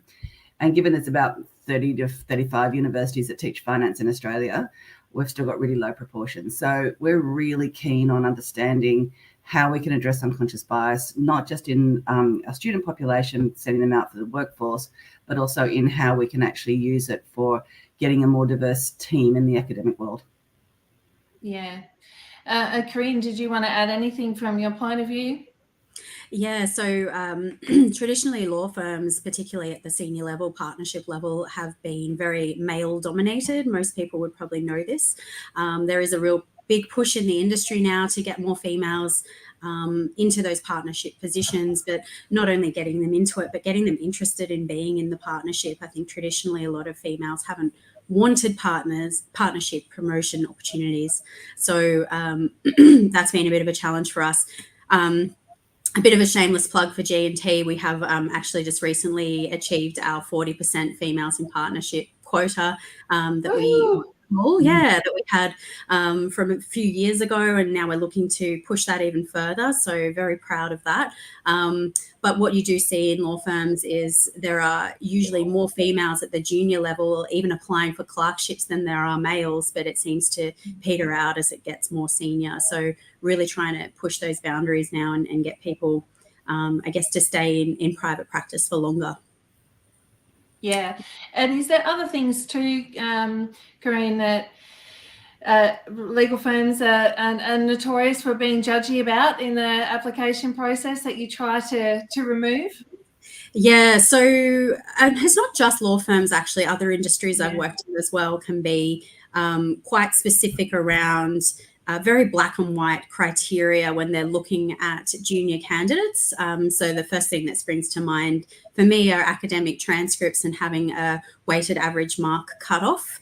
Thankfully, G&T don't have that, and I say that hand on heart. We use VPOL as one of our tools to determine our shortlisted candidates, as well as psychometric testing. So, but other law firms, say, for example, investment banks, management consultancies, not all of them, but some of them will still continue to use that WAM as their determiner for who they'll put through to the next stage of their process, which can feel unfair. And it does mean that you tend to not have as diverse a pool of candidates sometimes as you would like, because you're using such definitive criteria. Yeah, that's right. And I think there is even, I have spoken to talent acquisition professionals before that say they're still managing their hiring managers, looking for which university they went to, what school they went to, and trying to cut that out of the process and have them focus on what really matters for performing the role, and removing those elements that can be judged during the recruitment process. That's right, yeah. So, Rana, could you just explain, and I think everyone probably knows, but just in case, would you be able to just give us a bit more context on what is unconscious bias? Yeah, of course. So it's biologically natural. We all have some unconscious bias, and it's unconscious because usually it happens outside our conscious control. So we're not often intending to be biased against anyone, but it is an automatic response triggered by our brain, which has to make lots of quick decisions and judgments because we have a flood of information coming at us all the time. So it's natural for us to categorize people and things and experiences. So we make these unconscious bias decisions based on things that have influenced us, who we are at that point in our life, our background, our cultural environment, our upbringing, and our personal experiences all frame the type of biases that we have, even if it's unintentional. Thank you. Yeah, exactly. Yeah, so in the recruitment space, that obviously plays a part in how we judge and categorize people, even if we are very much trying not to do that. So it's one thing to be aware of it, but it's really important to have some techniques and some, foolproof ways and things to follow to be much more, directly addressing that bias. That's what the awareness should lead to. Yeah, that's right. So I guess at Veepal and Test Grid, what we're trying to do is put some structure in place into the recruitment process. Thanks, Eden. The slides are back. As to, how you can actually manage those, manage that unconscious bias. I mean, it's going to happen. And if it's going to happen at the video interview stage, it's certainly going to happen at your face-to-face, either, Teams meeting or face-to-face in person. So it's important to make sure that your hiring managers have robust scoring guides and that you have had some training on an unconscious bias in your organisation, so that when they are reviewing candidates, they can recognise their own bias and then park it to the side and refocus on what's important when assessing the individual. But we did build some features to help out. So obviously, structured interviewing is a way of making the recruitment process consistent for everyone, asking the same questions in the same time frame. Nobody sort of on the phone going, "Hey, Corinne, I like Corinne. She's a mum and she's a friend, and I think I might help her out by asking her this question in a different way so she can try again," and giving her a helping hand. At least if you have the asynchronous video interview, everybody's being asked the questions in the same way, in the same format, and without someone sort of, adding their 2 bobs worth along the way to help out, or making a judgment on that.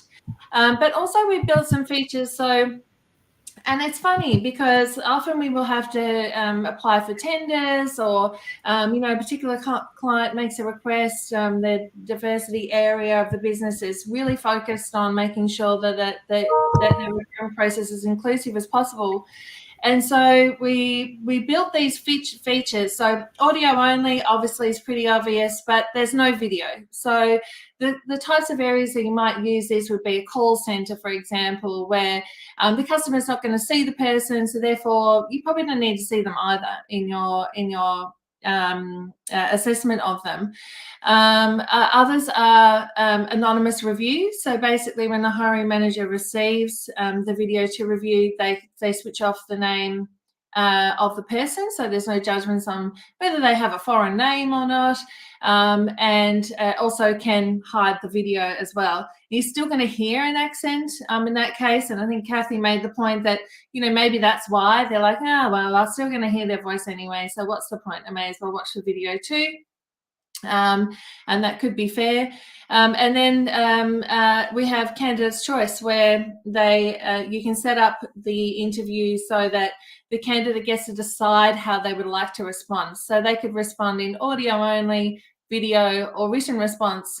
And interestingly, this is a fairly new feature, so I will give it a little bit of slack as to why it hasn't been used that much yet. But interestingly, in the client that requested this, I've been reviewing the data to see what the candidates are picking, and the candidates are picking to respond in video. So I just find that really interesting, that they have decided to represent themselves on video through the process. And then we have blind recruitment, which is really in that campaign tool, the recruitment process automation, but clients have the opportunity to switch off any of the identifying data that they collect in the application process. So they could switch off name, sex, location, whether they even have anything really that they want that has been applied, so that the the application is actually completely blind except for the skills that matter. They could do their skills assessment, and then the first time that a person's actually reviewing them and seeing anything to do with them is at the video interview stage. But interestingly, although many customers have used that platform, no one has actually used the blind features. So I just wanted to throw it back to Corinne and Kathy as existing customers of Veepal. What do you think that is? I suppose from our point of view, the one of the things we're actually trying to measure is someone's ability to make an argument in a clear and coherent way. And we need that to be in a video. So we wouldn't be doing, we might do audio only, but we certainly wouldn't be doing the text version of that. And when we use it for assessment reasons, we actually really need to make sure that the students are presenting their own views and they're not ChatGPTing on the side just to fill out the answers. And so it's really important for us that what we're assessing is, almost a rapid recall of clear understanding of the content and be able to put it into a contextualized sort of situation. And that's something that we need to measure. So we wouldn't do the other ones. The blind recruiting, I suppose in some ways we almost do that, because even though we might have it in the background, we don't really look at it. We separately evaluate the videos. So whether it was turned off or on, it probably wouldn't make any difference to the way that the videos were assessed, because we're just looking them page by page and assessing against the criteria. Okay. Yeah, that's good, because I guess in the university space you have a bit of a problem with cheating. It's a challenge that you have to manage now with AI. And we're hearing that a lot. Even a lot of government organisations have written responses, but now they're like, I kind of have to ask them a video question after the written response to verify that they understand what they just wrote. They can we see did that exactly that with exams. We'll set them a full exam, that they write their full exam, and then we'll have a series of video questions they have to answer that relate to those exam questions. So we have to be one step ahead of the AI world in order to make sure we get authentic answers from the students. Yeah, that's right. And I hear, even with behavioural interview questions, often at the moment you can ChatGPT them and get yourself a decent response. I was talking to a professor the other day who does a lot of research in this space, and he was saying, that he sees that there'll be a little bit more of a move to people having demonstrated experience questions, so that it's really personal to them and what they've done before. But that's obviously not so easy when you're in the very early careers. There's not a lot of experience to talk about. But everything we can think about, AI is going to be one step ahead of us. So if that's going to be suddenly important, then that will be something that AI will be able to generate. So that's why I really like the interview. It's replicating what you would get in a face-to-face interview, where there's no time to actually check. There's no time to look at your notes. You're just having a conversation and you're really getting an authentic version of what the person can do. And if you're asking the right questions that reflect the skill set of the job you're doing or the assessment you're trying to provide, then it's the clearest way of actually evaluating somebody. Okay, yeah, it makes sense. What about you, Corinne? Yeah, so I agree with everything Kathy said. And similarly to us, we look for the video interviews to play a role in determining a candidate's ability to think on their feet, to articulate their responses really clearly with a polished answer, to have an alignment with our values. I hesitate to say cultural fit these days because a lot of people just like that phrase, but alignment with our values, and a really solid, genuine interest in our firm over the other firms that they may have applied for. So the video interviews give us the ability to assess all of those things really clearly. I would also add that it's been very helpful for us in getting more candidates in the funnel, in terms of we're not going to invite hundreds of candidates into our office to interview. We just don't have enough partners to interview them. So it means that we get to have eyeballs on more candidates than we would have otherwise without Veepal. The reason we don't use the tools though is because I feel like some of the tools you've just put up on the screen would take away from the skills that we're being able to assess from watching the videos themselves. I will also add, though, we do look at the back end of the system. We make sure that a male and female is assessing every single video. So we try and apply a diverse lens to the assessment of the videos. We also provide really clear scoring guidelines as to what makes a candidate 5 stars, 4 stars, and so on. So we hope that that also helps with the diversity of the candidates. The only last thing I'd add, though, I guess as a kind of watch out thing, is we have found sometimes that video interviews can favour more extroverted people than introverted people.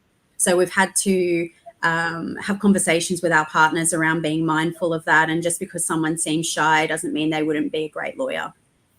Yeah, you don't get dazzled by their sparkle and forget about what they're actually saying. Yeah, exactly. Yeah.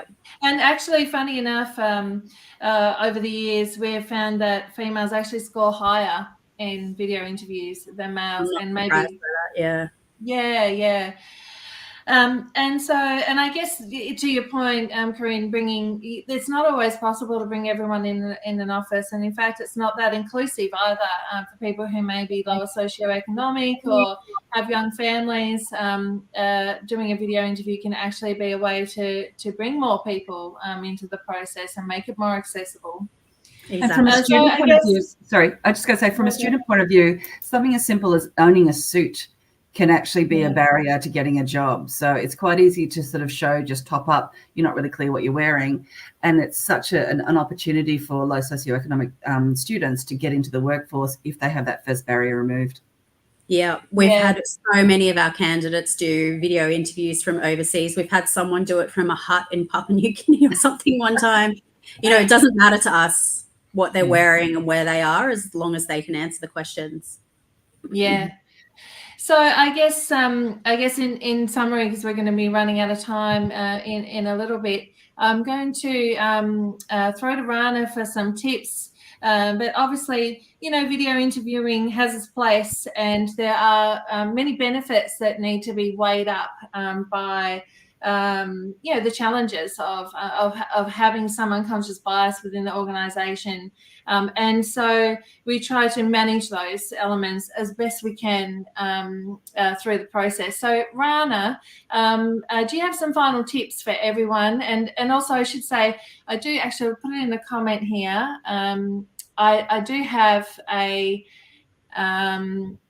link I can share with everybody so that you can download an ebook on diversity and inclusion that TestGrid has done, really comprehensive for the whole recruitment process. So I'll share that link when I can figure out how to do that in a sec. And Rana, in the meantime, if you could sum up some tips for everyone, that would be awesome. You're on mute though still. Sorry. Oh, back on again. Aspect, early on, looking at, those de-identifying those sort of, factors that can prompt that unconscious bias in us. And obviously the benefits of video interviewing, as long as it has some of those inherent things in it, like the structured interviews and the same time frame everybody gets. So there's already a lot of standardization in video interviewing that really does help versus an interview. You can imagine some face-to-face interviews. If you're the first interview of the day and your interviewer is all bright and cheery at 9 a.m. and compare that experience with someone who's being interviewed at 5:30 after a long day of interviews, there's all sorts of other things that video interviewing does bring benefits. Of course, the education and training that we referred to just before for hiring managers and HR individuals on that, awareness of the biases and some tips for them. Obviously, scoring cards are really handy for anybody on an interview panel, but also having the diverse interview panel to give that different perspective and be a bit more representative is great. But I also want to inject a little bit about how important psychometric testing can be, because it is very diversity friendly in the sense that it's a fair and objective way to compare and shortlist candidates. So these tests are really designed to just measure the suitability for a role, and Corinne mentioned about that culture fit. So when we measure, we use some behavioral assessment tools, we can really identify people's workplace personalities and preferences and look for someone who is going to, add to the culture and benefit our diversity in our culture as well. And also, psychometric testing isn't just valid because it's diversity friendly and objective, but they actually have a higher predictive value in terms of on-the-job performance than many of those traditional recruitment methods, like say years of experience even, or reference checking. And it's key to the discussion about D&I here, because they are standardized methods, which makes them quite reliable in that sense. They're comparing all the candidates against the exact same measures. So that's really handy. So it's a really great extra data point for our recruitment, processes, to give us that extra bit of information, more sort of pieces of the puzzle about our candidates. So it's really handy to think about them also, even post-hire, they can be used for development purposes, and give everybody a chance to receive, an equal fair process in terms of succession planning, because they are focusing on the skills required for the job. So it's really key that everything we're testing for in psychometric assessments, whether behavioral or cognitive, is relevant to the role. And that's what adds the validity and the reliability and takes away biases. So I just wanted to inject that into it, noting that we only have 1 minute left. Perfect. Thank you, Anna. Corinne and Kathy, did you have anything else you would like to add before we finish up, or any questions anyone wants to ask? My perspective is also one step before we get to that recruitment stage, is actually looking at diverse ways of how you get the pool of people to even consider. I think a lot of us stick to very traditional sort of forms of recruiting into our organisations, and I know that we do as an academic situation. So we've tried really hard to go, okay, well, how do we get the women in the door, and how do we approach them differently before we even get to that interview stage, is something I think is worth considering. Definitely. Yeah, I'd agree. And I was just going to say, for our bulk recruitment, which is predominantly our clerkship recruitment, we look at every single stage. What's the diversity of the pool of candidates that we're putting through? Is there diversity in gender? Is there diversity in universities, et cetera, just to make sure that we're not just putting through the same type of people year in, year out. And that goes for all three of our offices. Yeah. I mean, it's a big topic, Eden, and I know that we can't cover it all in half an hour. So, but if anyone wants to download that ebook, Eden, thanks so much for sharing that. And we might have the opportunity to share it again later after the workshop. But thank you so much for having us in the panel van today. No, thank you so much, Amy, and thank you, Corinne, Kathy, and Rana for joining today. And audience, as Amy said, we will make sure that ebook is shared with you, so we will get that out. But look, thank you so much. Such an important topic, and I've really enjoyed your insight. So thank you so much for joining. Thanks, Amy. Thanks, everyone. Bye. Okie dokie. So just got a little bit of a technical issue happening with the next session, but I just saw that it looks like we're okay. Fantastic. It's really interesting. The next topic we're talking about, I was on a podcast in December with Joe Voland, and we were talking about some trends and predictions for this year. And one of the things we spoke about was, I suppose, alumni employees or Boomerang employees. So I'm really delighted to have the team from Custom Fleet and Businessary join the panel van today to talk about Boomerang employees and how Custom Fleet's EVP engage their alumni. So we have the wonderful Annabelle Rees from Businessary. Hello. We have Sean Cameron from Custom Fleet. And we have Phoebe Sudlow from Custom Fleet. So I will hand over to you, and I can't wait to hear all about it. Fabulous. Thanks, Eden. Welcome, everyone. I'm Annabelle Rees, Managing Director and CEO of Businessary. I'm thrilled to have some guests from Custom Fleet today. For those that don't know, Sean Cameron, Director, Talent and Culture, and Phoebe Sudlow, People Performance and Culture Advisor. Thanks both for joining me. Really appreciate it. Pleasure. Thanks for having us. So looking forward to talking about employer brand and EVP today, but probably not from the traditional lens, or certainly the lens that we've heard a lot about in the last sort of 12, 18 months in Australia. Often we always talk about primary focus of an employer brand is enhancing and attracting, talent, but what I love about today, as Eden's alluded to, is going to talk about alumni and I guess boomerang employees and how having a strong EVP has a huge impact on those cohort. And you guys have got some sort of live examples of that. To set the scene and just going back a step, Business Area started working with Custom Fleet, I think it's over 2 years now, Sean. And we're thrilled to still being able to work with Custom Fleet even today. So it's a good example where, you know, we might work closely with a business to establish and set up an EVP, and then we work through different execution. And, you know, an EVP should and does evolve over time, and it continues to be nurtured and live. It's a living part of any business.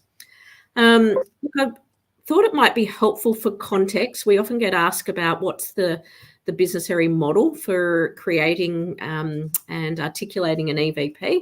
I'm going to give share screen a go. So let's see how we go. Share my screen.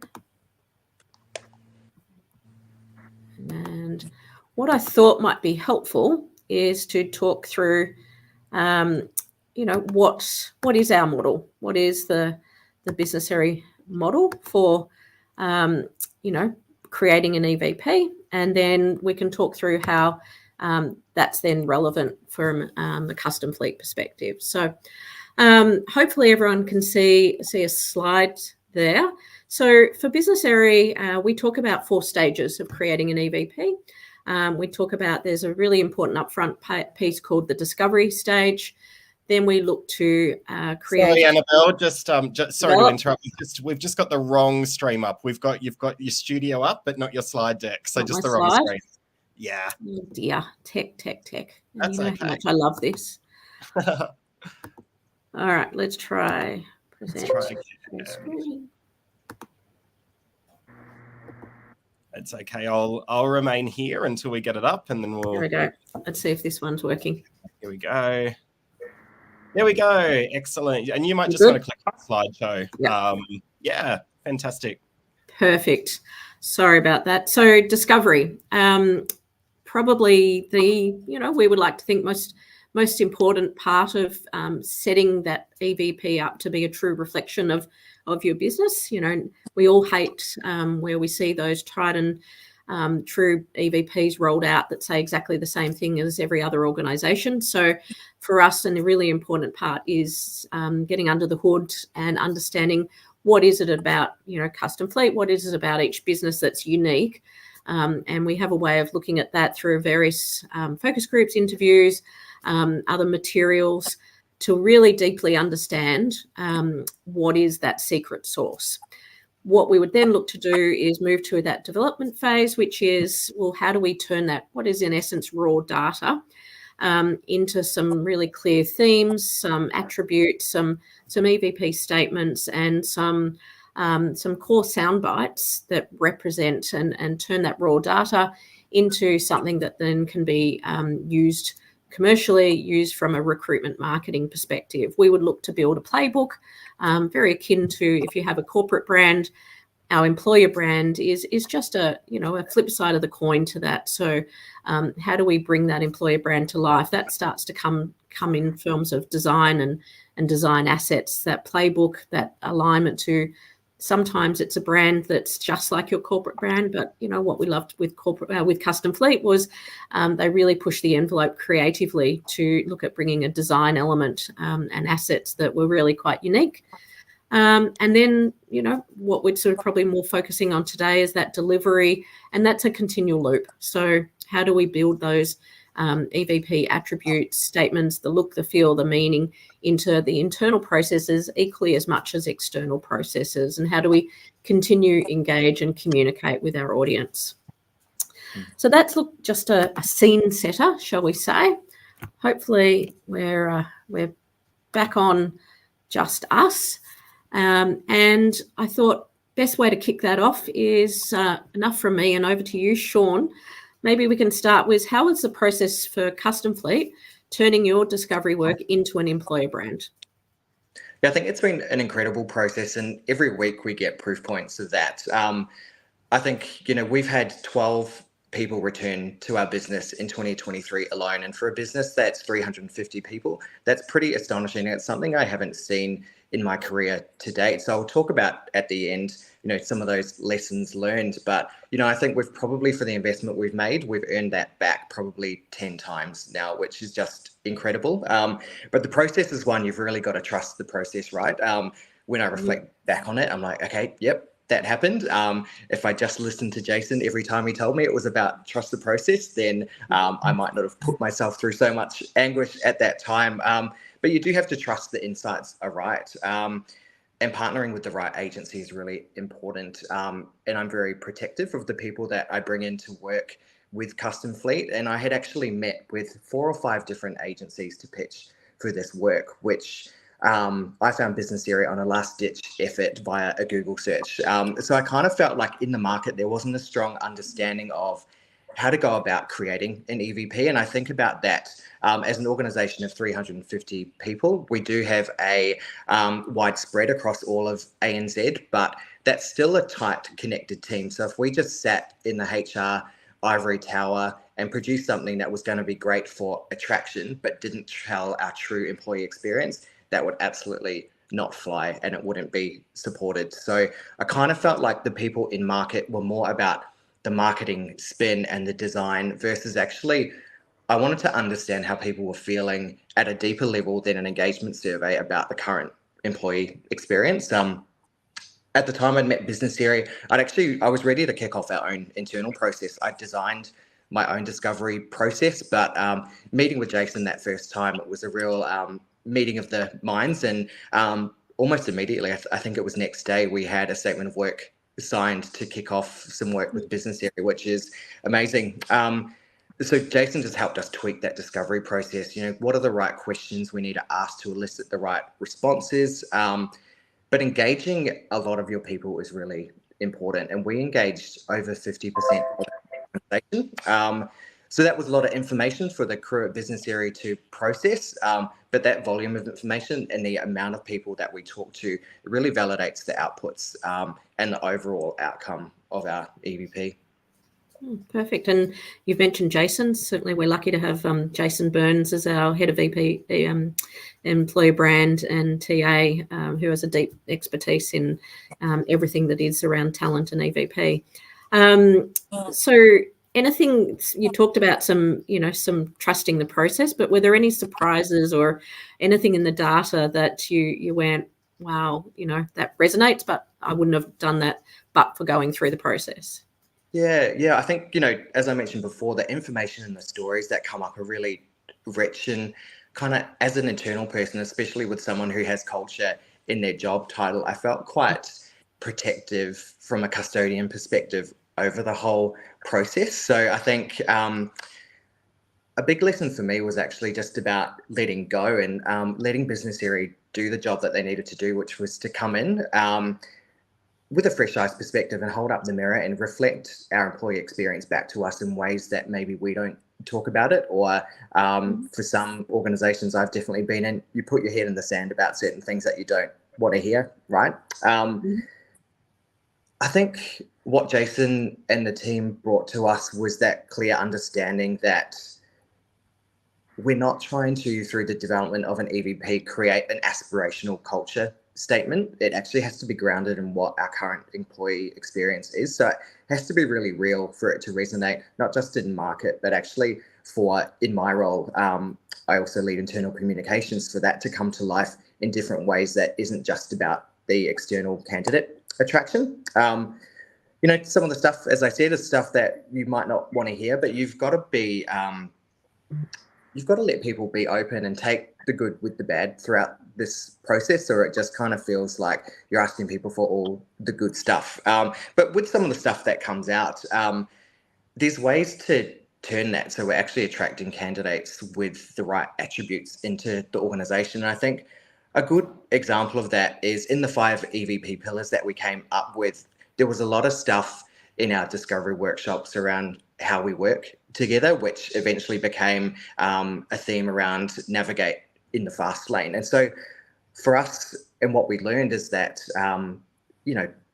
we kind of knew some of the stuff, right? But not how people actually felt when they were navigating through processes. So we are extremely fast paced. We make decisions really quickly. So it's more about how quickly can you get something done versus being caught up in, I don't know, governance processes as an example. So we then learned that the most successful people, because we'd actually asked some people who were more top talent and we'd segmented the discovery groups in a different way, our most successful people actually navigate life at Custom Fleet in a really transparent way. They're upbeat and they're flexible and they've got an eye for continuous improvement. And so it was really good to know how people navigated the organization, continue to use the navigate word, from an experience we knew existed from being fast paced. And I think that final lesson was definitely about the branding, Annabelle. Like, we weren't afraid to be a little bit cheeky, but there was a sticky point in the development of this to go, do we want to be brand aligned or do we want to create something that's really different and meaningful, which coexists with our brand at the same time, but it's going to be a totally different expression in the market and the way that we talk to ourselves and the tone that we write all of our internal communications moving forward. And that tagline of ours, going places with us, is awesome. Like, it's a cheeky nod to our industry, but it really just validated the sense that people loved the progress that the business was making, and collectively we're all going places, but together. Beautiful. And I think it's, it is a reflection of your crew that you were so open to pushing the boundaries. I know when we had a lot of brainstorming sessions and workshops, and you benefit from being open to let's push the barriers a little bit. So we've got an employer brand. How did you go about socializing it? Who was it important to engage with, upfront and early? And what were the initial reactions? Yeah, so we engaged, I think that kind of stakeholder management is really important throughout the process. So the entirety of our people team, marketing was involved in early reviews, but also our executive team as well. So this was something that we were putting out in the market, and they were actually involved in some of the, let's call it, fine tuning or tweaking of some of the words once we had that kind of proof of concept there. I was surprised at how bought in our executives were to the process as well. And I think because it was validated by all of the stories and data that we'd had, we couldn't argue with it, right? And so I think that was the emotional connection point to the output of the survey. I think it was this time last year in September that we actually launched the EVP. In other organizations, we've probably just softly gotten it out there on external channels, but Chris, our CEO, was really proud of the work and wanted us to share the full playbook and what it meant to us and how we developed it. And he actually sent a really great message out to the organization amongst some other news at the time about what that launch was. So I think for me, the socialization is really great, narrowing it down to some key decision makers, but that emotional connection back into senior leadership is really, really important. And it's early, it's still, even a year later, it still feels like early days, but every week we get a new way to bring it to life internally or externally. Fabulous. And what were some of those initial reactions to both internal and external to that new look and feel, and the language and the tone? What was some of the feedback you got early days? Yeah, it was great. I think when you see some of the stuff, whether it's on LinkedIn, we've got like this dark bluey charcoal background with some pretty bright secondary brand colors. So we're not using the traditional kind of black, red and gray of the Custom Fleet brand. It's all of the internal stuff that we see. So people just loved the look and feel of it, but then also the way that some of the messaging came through, and the most visual stuff for the people at least on this call will be what some of the tiles look like on LinkedIn. So having a bank of that stuff ready and available to talk to in our playbook is just awesome. And so that feedback from people was great, because in PPC we were able to then validate that back to things like engagement surveys. So we were able to go, what's the story that we were told through the EVP? Does that match the experience and commentary coming back through an engagement survey? And there was great alignment to that stuff. So we were able to also use the EVP data to validate other data points, which I think was really, really important. So that's hopefully a good reflection of our people and how open they were through the process as well, and they didn't feel like they were hiding anything. But having people say that they love it, having people who've been working in the organisation, and the 12 people come back who Phoebe have spoken to about how the EVPs translated for them, that kind of speaks volumes to us the most. Beautiful. Sean, it's a perfect segue to talk to Phoebe about Boomerangs and the alumni. So, Phoebe, it sounds like it struck a chord with you, both, heart and mind. What made it so compelling? Yeah, well, I guess for me, my favourite thing about our EVP going places with us is that it emphasises the focus on our people. I mean, this was evident even just in the way the EVP came about with our focus groups, bringing the employees on that journey. I mean, since I first started at Custom Fleet, I knew we were a people-focused business just from the feel and how we operated. But I guess now we've got the framework and we're all aligned as to how to describe it, which is great. I mean, I started a Custom Fleet over 4 years ago. I was actually quite nervous coming into a Custom Fleet given the size. It's not a huge company, but for me it was, as I'd come from a smaller business. It was family run and I was worried I'd struggle to form connections. But I didn't need to worry. I mean, the business was going through a lot of transformation at the time, but the emphasis of people and connection has always been there. And yeah, now we've really just got the EVP to prove it. Beautiful. And you'd obviously have contact with some of those other alumni or Boomerangs. What's some of the feedback that they're telling you? Yeah, well, I couldn't believe how many people have actually had come back to Custom Fleet and across a range of locations and teams, which is really great to see. So I've spoken to a few of our Boomerang employees and I can see a couple of themes from our 5 EVP pillars really shine through in their responses. One theme that keeps coming up is employees valuing work that really matters. So since I left 18 months ago, one of the biggest changes I've seen is the development of our diversity and inclusion space. And so having spoken to some of our Boomerang employees, I can see the impact it's also having on them. Like one of our employees, she said she felt like Custom Fleet's a company where there's no gender bias and employees are treated fairly regardless of their circumstances. And then we had another one as well talk about a culture of acceptance, diversity and accountability and how the support to the individual is one that makes working for Custom Fleet really enjoyable. So that was really nice to hear. And then we also had another theme, which is organisational pride and success. That was coming through quite a bit as well. I had one employee say that part of the reason that he returned to Custom Fleet is the strong position we have on the market, and he believes that it'll be a good platform for him to enhance his skills and knowledge and contribute to the success of the business. So I guess it's really another example of how people feel that they can make an impact in their roles, no matter what role you are, which is really nice to see. Beautiful, beautiful. And Sean, I know Lauren, the VP People Performance and Culture, she's also had some experience of the going places with us. It's organically found its way into the language of internal employees. Can you share that with the group?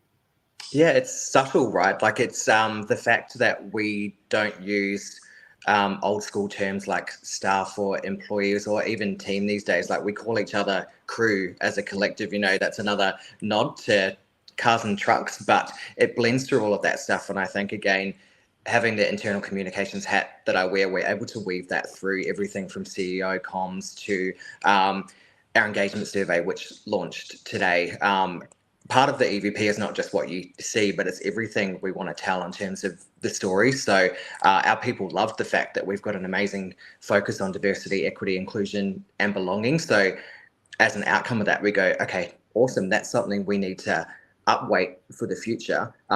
And we're loud and proud, whether it's on LinkedIn or internally, about sharing that, but using the EVP language to bring that to life and reminding people that that's what they like as well.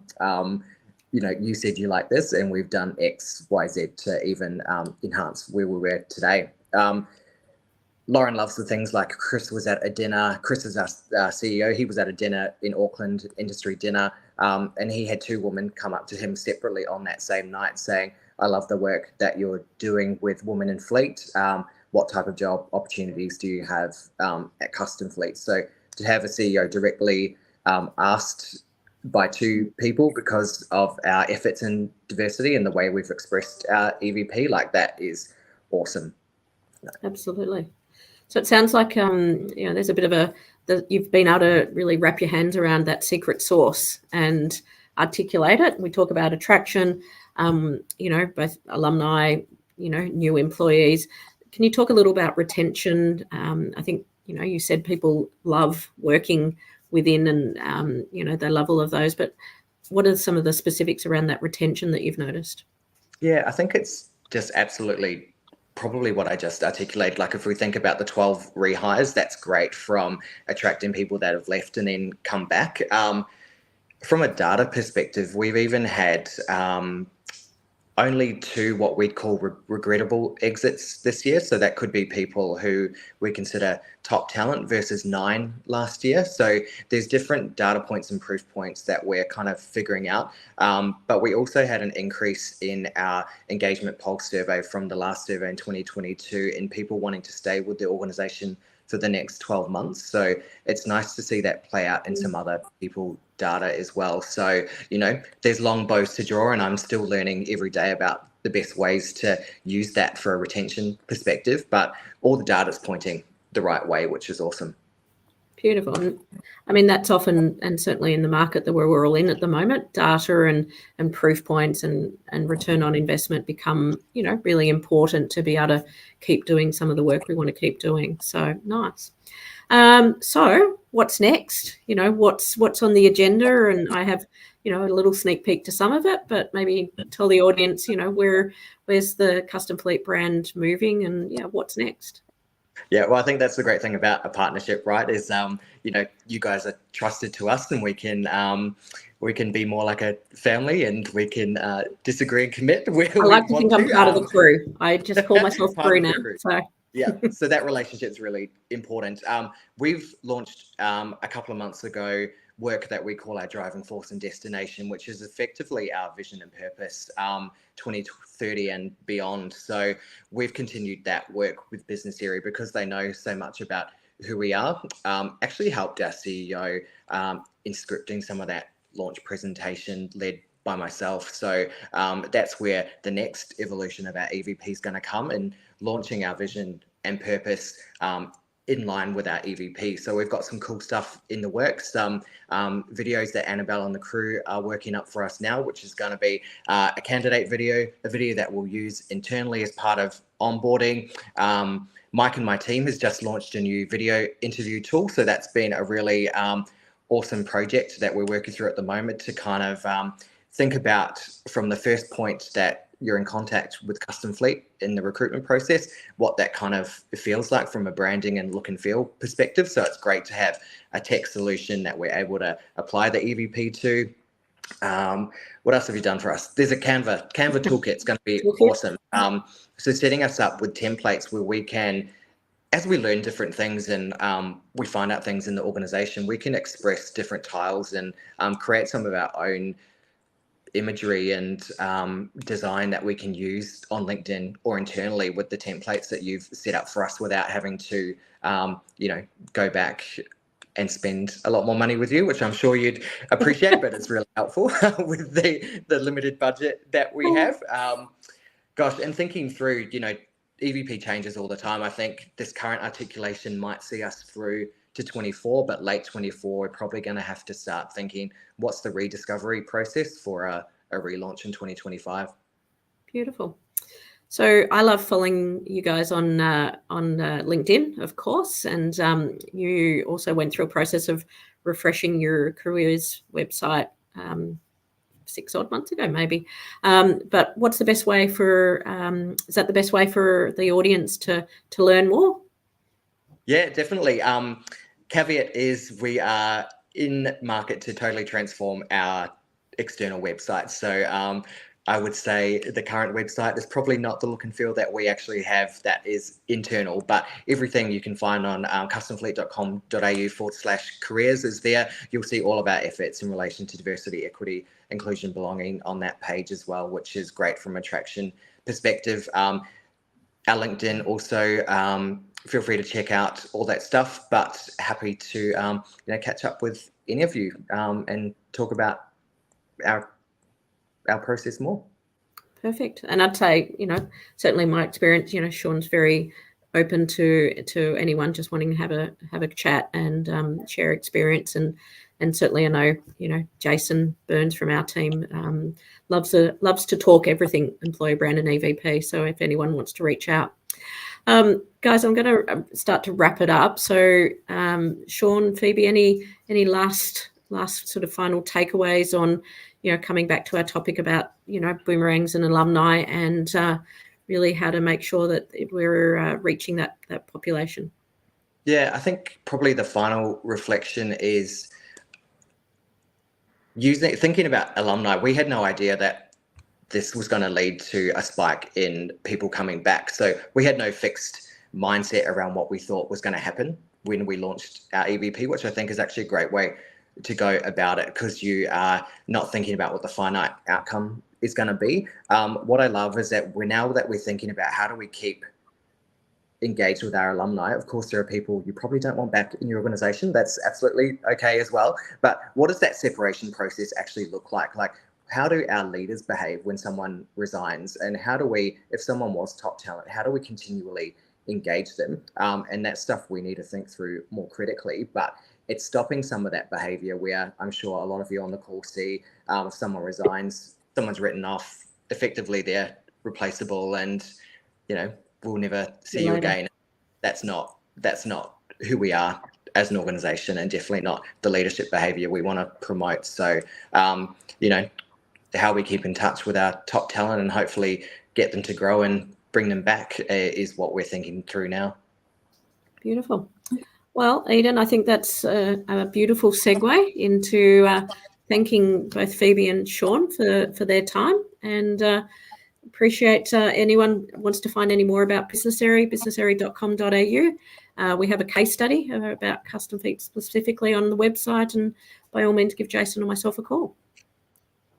Fantastic. Thank you so much, Annabelle, Phoebe, and Sean. Like I said, I predicted that Boomerang employees and alumni were going to be a trend this year, and lo and behold, we've had an amazing case study to see. So as Annabelle said, if you would like to see more details of that, I agree. Sean, Annabelle, Jason, and Phoebe are all delightful and all welcome. We'll be welcoming for you to reach out to them and have a chat and to see more about that. So thank you so much for joining today. Thanks, team. Okie dokie. So up next, and then look at a really good segue. We've been talking a lot today around diversity, equity, and inclusion, and we want to go into a deeper dive today, and it's the importance of lived experience. And we'll be joined by Gemma Saunders, Cade Fenwick, and Chantel Weatherall for this topic. Now, I'll add Gemma into the stage. I think Chantel is just having a minor hiccup, but it looks like she's available now. I can. Hello, friends. Can you hear me? Hello, Chantel. We can see Cade, but Chantel, we can't actually see your beautiful face. I am having some technical difficulties, I'm afraid. I was online and ready and raring to go, but it seems to have dropped out somewhat. Oh, well, look, what we could do, Chantel, if you want to try connecting again, I'll be here to let you onto the stage just when we get your visual, but we can hear you okay. So like worst case scenario, we may have you just as audio, but if you want to give it another crack, that'll be awesome. Will do. Wonderful. Thanks, Chantel. And I will drop out myself and I will hand over to Gemma and Cade, and very shortly, Chantel. Thank you so much. Thanks, Eden. Hi, everyone. Good morning to you all, or good day, depending on where you are joining us from. I'm Gemma Saunders. I use she, her pronouns, and I'm coming to you today from the beautiful lands of the Wadawurrung people, which are on the side of the Werribee River in Victoria, down towards Ballarat and Geelong, that region, which crosses over into Boonwurrung country, the other side of the beautiful river. I acknowledge the Wadawurrung people as the traditional custodians of this land, and I am really grateful to be a guest on this land. I live here with my wife and our two children. And I think, with the topic of lived experience today, what we are talking about is really where we have gained knowledge through our direct and first-hand involvement in everyday events, rather than through assumptions or through constructs that have been set up through other people. And one of my personal lived experiences is as a non-birth parent. So my wife carried both of our children. And so from a workplace perspective, the workplace policies around parental leave classed me as a secondary carer, which was a label that I didn't really adopt myself or use. Hey, Chantel, welcome back. Beautiful to see you. And that power of me navigating the workplace as someone who was a non-birth parent who wanted to be actively involved in the early stages of our children's lives allowed me to advocate for change to our parental leave policy 5 years ago when I was at Medibank. We were the first national employer to remove secondary and primary carer labels from our policy. And I think that my ability to have had that lived experience provided me the curiosity to sit with empathy with others who were also excluded from that policy, including First Nations employees who didn't have kinship caregiving covered by policy, and also a number of other men in the organisation who wanted to be actively involved but were unable to take that leave in a paid capacity. And so what we're talking about today, that was one example from my personal lived experience that allowed me to navigate a workplace barrier, and in the position I held was able to advocate for change. I was able to sit in those exec rooms and really champion that and share my personal story to give life to the change we were trying to create. And I think that's what we're talking about today. It's the power of creating that change and leveraging lived experiences. So that's who I am, and I'm grateful to be joined today by Kate and Chantel. I'm going to owe them the absolute right to introduce themselves. And I'll start with Kate. And Kate, if you can hand to Chantel when you're done, that would be great. Just share who you are and a little bit about yourself with the audience. Yeah, absolutely. And thank you for that warm introduction, Joanne. It's so great to see your face now, Chantel. My name's Cade Fenwick. I am joining you today from Gadigal Wongal land in Newtown, Warang. And it's a privilege to be on these lands, to live and work alongside, an incredible collective of Aboriginal and Torres Strait Islander folk from across this great continent. And I'm joining today because lived experience and the way in which it impacts how I go about business as usual in the context of my work is everything. I have the privilege of several pieces of tertiary paperwork that indicates educational levels of attainment, and I can say wholeheartedly that my lived experience as a person with disability, multiple disabilities, chronic illnesses, intersecting pieces, as a trans person, and my lived experience as part of the queer community is fundamental to the work that I do, and is far more valuable to me in navigating some of those systemic barriers that are the product of, structural forces to do with colonization, transphobia, homophobia, all of the phobias. I wouldn't be able to do the work that I do without those lived experiences. And I think that where it's come together for me and why I've continued, I guess, to get some of those formal pieces of paperwork is because I work at the University of Sydney. So I'm surrounded by academics and professional staff with rich intersectional lived experience. And for me, whilst, for a long time, I thought about navigating pathways of HR or business type learning, I ended up doing my, hopefully, final piece of paperwork in public health, because I think that the intersection of education, health, or employment, quite frankly, are one and the same in the way in which they impact and touch our lives, and the systematic barriers that are experienced by cohorts are often the same. So I really enjoy doing the work that I do. And if you ever have any further interest in the LGBTQIA+ portfolio at the University of Sydney, you know where to find me. But with that, I'll hand over to Chantel.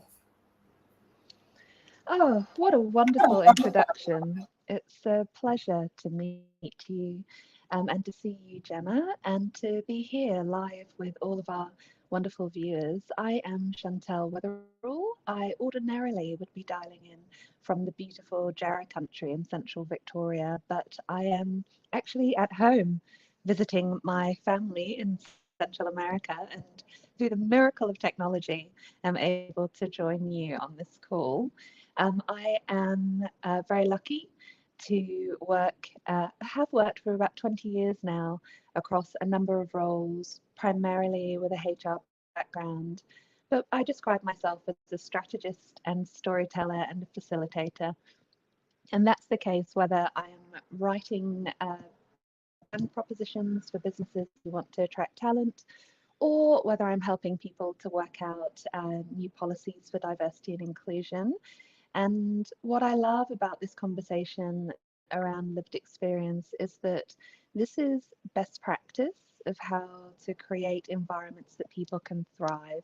I think that these topics can seem a little bit distant and academic to some, but I really like to boil things down to their most essential elements.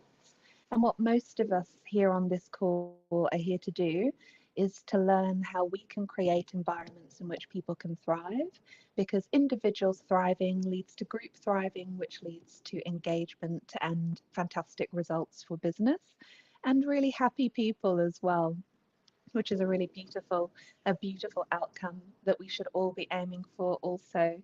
I believe that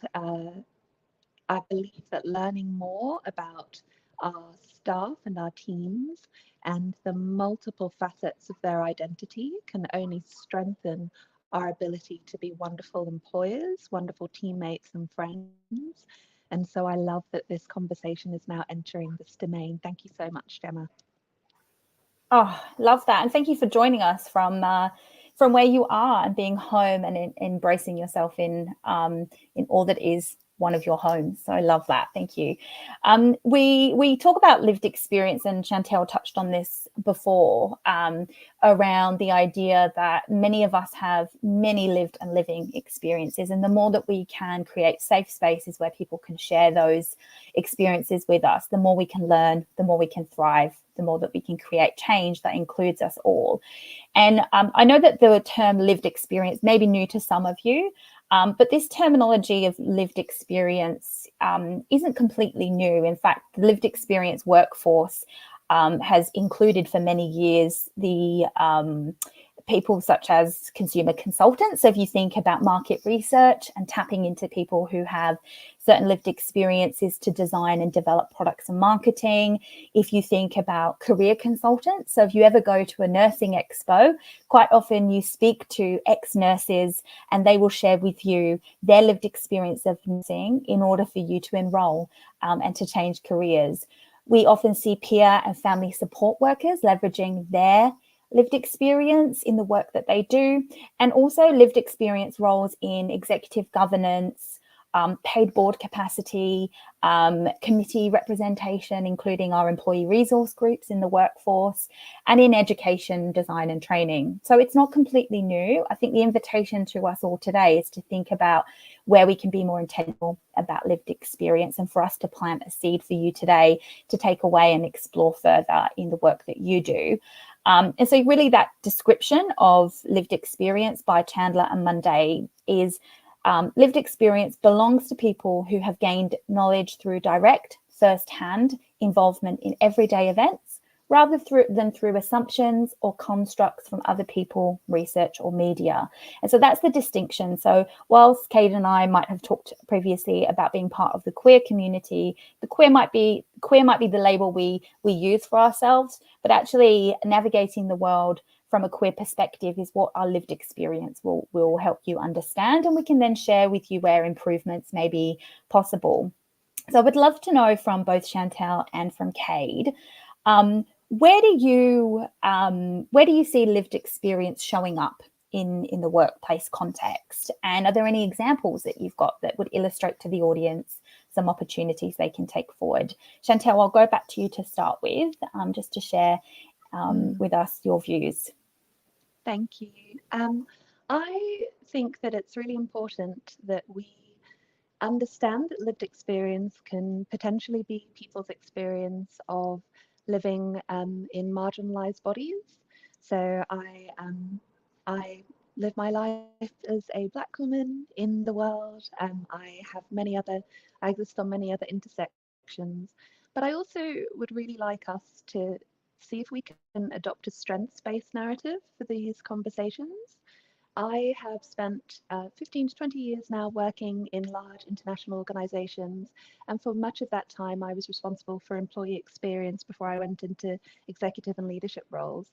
And what I can say is that I have led transformation and strategic change processes often, and every single one of them that was a success was supported by people from within or without our organization sharing with me their direct lived experience to complement those members of the team who had technical skills and other types of experience. And it was the coming together of all of those different skill sets and different value adds that led to some of the best strategic decision making that I have ever made and the projects that I'm proudest of in my career. So I think that it's absolutely important to understand creating safe spaces for people to be their whole selves, just full stop, because that's the right thing to do. It is a legal obligation, and it is something that we should all do as a bare minimum, I believe. But I always like to think, how can we push this further? How can we have a strengths narrative? How can we really leverage this to make ourselves and our organizations fly?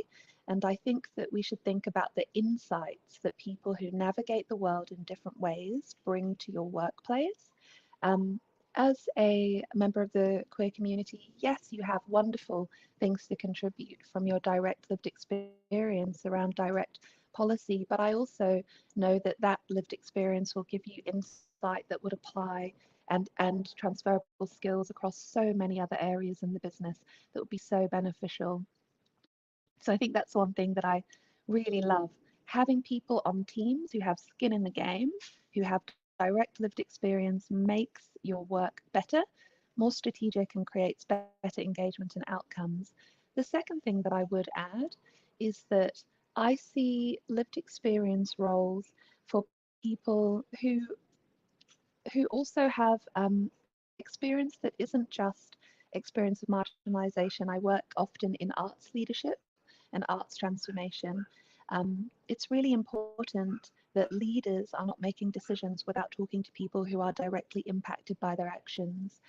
The wonderful phrase that is in popular usage now that comes from the disability community, nothing about us without us, is I think a really strong adage for all leaders to be adopting when they are thinking about creating policy or creating products that will impact end users, either directly internally or externally. Who will be impacted by what you're making, and are they at the decision-making table so that they can speak for themselves, sense check you, and give you the benefit of their insights? And in the past, I've done work with the Australia Council for Arts, and they have, you know, those policy processes have massively benefited from having artists and art workers at the table, not just a bunch of strategic consultants. So I think that those are two areas that I think maybe people, you know, we all often think about DE&I, and that's really important, and we think about safety, but think about it as a strategic asset and nothing about us without us. Oh, Chantal, that was so powerful. I love the way that you gently, even I felt nudged to reframe my thinking around lived experience through this conversation. And I'm so grateful. I think it's really easy to fall into the areas of problem solving rather than opportunity creation. And you've really helped provide examples of the balance of that. So thank you so much. Kate, how about yourself? What areas of lived experience examples come through for you that you can share with the audience today? Yeah, absolutely. And Chantal, when you use the imperative line, nothing about us without us, I always think about the Angela Davis quote, which is radical is simply grasping things at the root. And there's many variations of that quote in terms of illustration. And sometimes those roots are linked to our barriers. So thinking about, those phobias, colonization, all of those structural pieces. But sometimes those roots also reflect the threads or the diversity of lived experience. And I think the way in which we can reframe that for community, or for community trying to articulate their ideas to broader populations who may, our experience might be foreign to them, is a really clear indicator that whilst some of this stuff is most certainly lodged in academia, and we have, folk like Angela Davis and Kimberly Crashaw to thank for that, many of these concepts, particularly when we look to the source and not the way in which they've been reframed by academic after academic, because of course these central ideas are so important. If we go back to where they originated from, the messaging and the accessibility of the words that are trying to be conveyed are universal and really tend to, I suppose, a reading age of about 16. And I think when we think about lived experience and being, a central force of enabling folk to come onto the journey, storytelling through accessible language is imperative. Because what I might communicate to an academic that I work with needs to be really different to what I communicate to one of our frontline service workers in our student administration centres. It doesn't mean that the messaging is different. It just means that the way in which it's delivered is appropriate to the audience in question. And that can be really challenging, when you're lifting and shifting some of these great ideas. You see these ideas and you think, bang, I want that in my strategy. I want that in my policy. That makes sense to me. But if you're lifting and shifting it from a place of, I guess, deep academic rigor and not reframing that to your audience, the messaging will be lost, and you'll have folk at executives and boards, yarning about, what does this mean? I don't understand. And this is through trial and error of lived experience, because I have, at the start of my career, lifted and shifted some of those pieces and thought, great, that's going to land how I think it will. And unfortunately, if you're delivering it to an audience who hasn't encountered these concepts for the first time, particularly if they're in levels of, seniority within organizations, the appetite to turn around and say, I don't really understand that, is not usually the pathway. It's usually a pathway where that piece is pushed to the side or put into a too hard basket. So reframing that language is so important. And, I have the innate privilege and strength of, I've been out since I was 14 years old. So we're clocking up 14 years at 28, which is a strength. It is a privilege because as soon as I turned 17, 18, I was out there volunteering with community. I was doing the advocacy work, and I was understanding and learning more about my role as an ally to other acronym letters within our vibrant LGBTQIA plus SB Two-Spirit community. Our acronym keeps growing, but what it comes back to is reminding ourselves that even within underrepresentation, we have privilege. And I see lived experience play out at work every single day, because everyone that I work with in our diversity and inclusion team has technical expertise, most certainly when it comes to policy, strategy, system, all of that stuff that, is imperative to, I guess, contemporary DEI practice, whatever that means, because it's not contemporary. We've been doing it a long time in our communities. But the fact that we show up in meetings, all delivering our lived experience on top of that expertise, has been a driver for change. And I would encourage anyone to look at their diversity, equity, and inclusion teams and consider who's sitting at that table, what their lived experience is. And, if it looks the same way that it does everywhere else, maybe that's an action for change. Thanks, Cade. And I think that the two things that struck me in what you were saying amongst everything were the ability to cut through, like have the message, but to know that not everyone will respond to that message. You have to adapt your storytelling or the communication approach, even though the core message might be the same, because not everyone's had the same lived experiences as someone else. And so that ability to communicate and get to the heart of storytelling. There is, as you say, papers upon papers about the power of storytelling. It goes back to we're all privileged to live on this continent, and we go back to First Nations practices, storytelling, yarning circles. That is kind of fundamental to how we gather, how we be together, not just how we do business. And I think if we can kind of go back to some of those ancient principles that continue to serve us, then it will do us well. I just wanted to echo a few other examples for the audience around lived experience. So a couple of things that I have seen is, so L'Oreal in the UK actually established a paid external advisory board, because obviously when you're producing makeup products, there can be a default in terms of some of those assumptions and constructs that come through. So establishing a paid advisory board with various lived experiences allows them to make decisions about their makeup brands that appeal to a broader population and avoid any risk or harmful stereotypes that might come through. So that was one example. As many of you know, LinkedIn have employee resource groups, and last year they announced that they were paying the leads of their employee resource groups $10,000 as a stipend annually, which is a component to reduce the sort of nature of volunteerism in organizations, where we are burdening people to share their lived experience without recognizing that as a paid and valuable contribution to the culture that we are creating, which I think is a really great way of how we reward and compensate for lived experience, as well as leadership. It was a real strength-based approach. Two others, Disney, if anyone's seen Raya and the Last Dragon as an example, they actually hired a team of cultural advisors to leverage the lived experience of a number of South Asian cultures to get the small important details right. So when the characters were running into the homes, they would stop and take their shoes off, because culturally that is what would have been done. And so there was a real paying attention to respecting the cultural nuance of the film that they were creating. Again, it will have those heartfelt moments to a broader audience, as well as feeling respectful and realistic. And finally, the Melbourne Children's Campus Initiative, their mental health strategy actually states that it believes that people with lived and living experiences have a fundamental right to be involved in decision-making that affects them. And they have a number of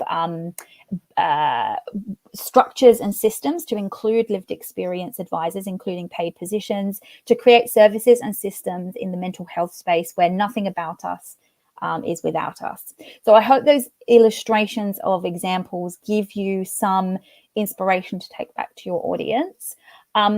Kate, are there Chantel, yes, any final comments before we wrap up? We've got a few minutes left. Sorry, just to add that lived experience is fundamental in any strategic process that involves getting frontline staff's opinions about how to fix things.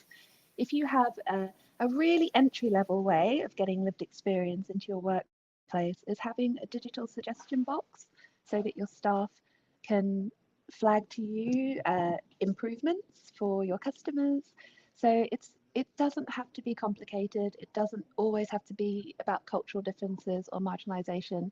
It's about respecting the fact that all of us have a different perspective and angle on the world, and we deserve to be safe, but we also have value to add from that perspective. So I love, that's been around in the Toyota methodology, and that's why they're so fantastic at making motor cars, because they listen to the people on the front line with the direct lived experience. So if you're talking to an executive who thinks this is all terribly woolly, then talk to them about Toyota.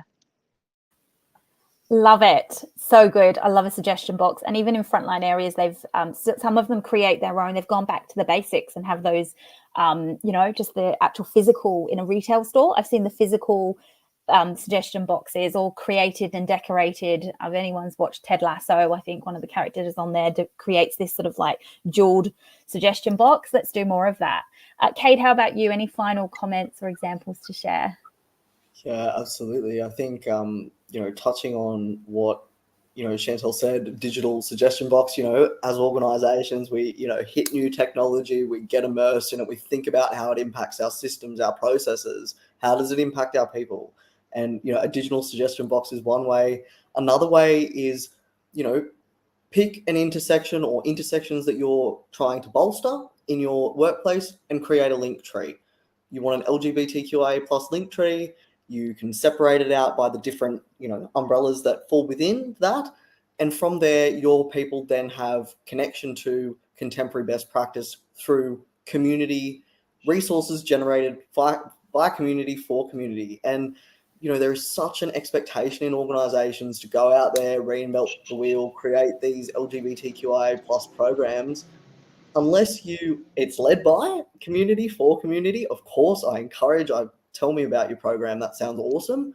But if you are at a stage of infancy or, think about the Vesna model of maturity, you're down the other end, we would prefer that you didn't reinvent the wheel. Please tap into community. Think about TransHub, about ACON, about Hue, about the work that Gemma and Chantel are doing within, their own businesses and workspaces, to connect folk to what they need in order to actualize their own lives. Yeah.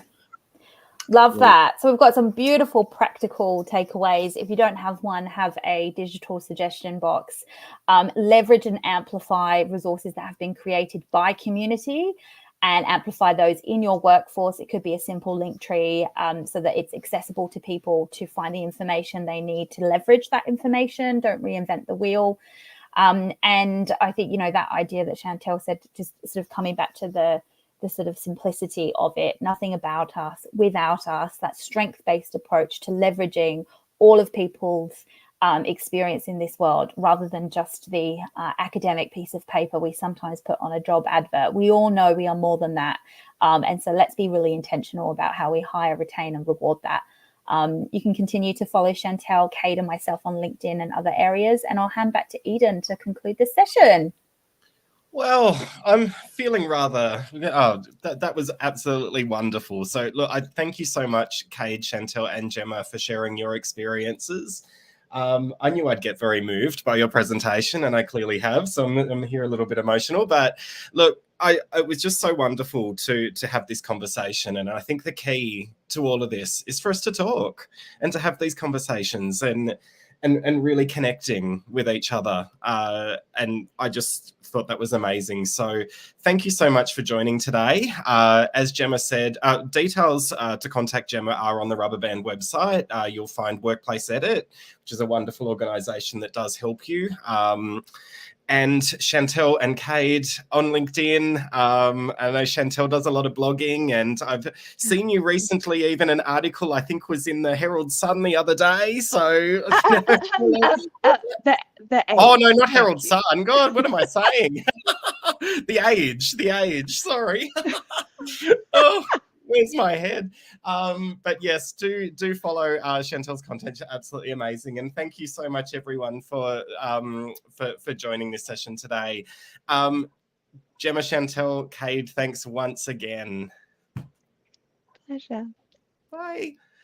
Now, I wanted to continue this conversation, I suppose, and continue for everyone to feel inspired. And I wanted to bring a CEO today that, as a queer professional, that I personally really look up to. So I'm really excited today to be joined by Mark Nielsen and two of his team members. We have Brendan and Diana, who are going to continue the conversation here. And really, this one is all about breaking the mold, the unconventional CEO. So I'm so excited to hear, and I feel so honored to have you join us today, Mark. And thank you, Eden.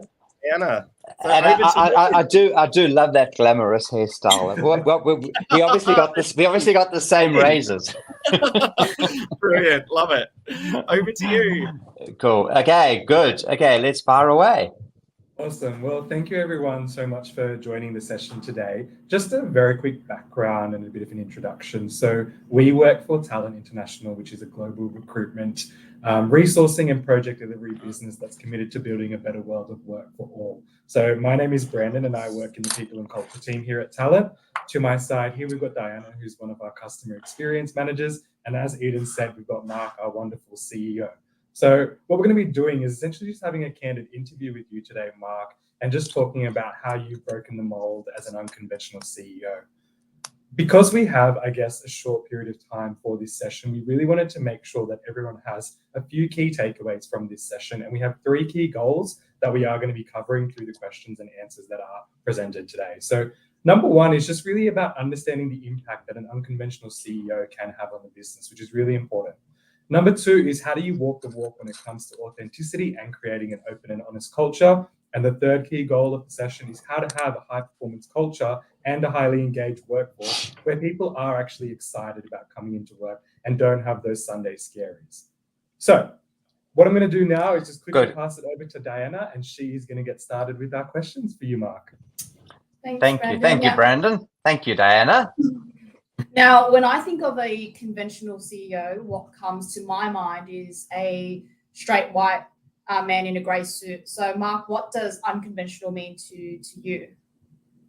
Well, I don't really have a grey suit because that's sort of very sort of 70s.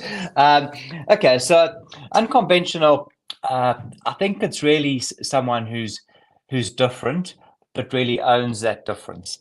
And for me, the most important thing is to be authentic and to be vulnerable, and to share your experiences, share your ups and downs. If you're not authentic and vulnerable, then you can't have those real connections with people. And if you can't have those real connections with people, then it's going to be really difficult to get people engaged within the business. The other thing is, have a laugh. Don't take yourself too seriously. So I always like the acronym COFF: calm, open, and friendly, and try and have that demeanor across the business. And then probably most importantly, bring your whole self to work. I mean, I'm proud that I'm an openly gay man. People can ask me questions about anything. Generally, nothing's off limits within reason. But just I really want to be felt. I want to be perceived. I want to be an individual. I want to be a person within the organization, and not just the title of being CEO. The other thing, which is really important, is don't have a big ego. Just be humble, be down to earth, and really focus on connecting with people, supporting, developing the team, and having that positive demeanor. And when there are always going to be problems, there are always going to be issues. Just take a holistic, pragmatic view, look to resolve them, move away from the blame game, and just focus on the potential solution at hand. And then probably one of the most important things is having the title of people often demand respect. If you demand respect, it's very transactional, it's very short term. So you've got to command respect. And that's really about making people feel comfortable and allowing people to really grow, flourish, and supporting that growth within the organization.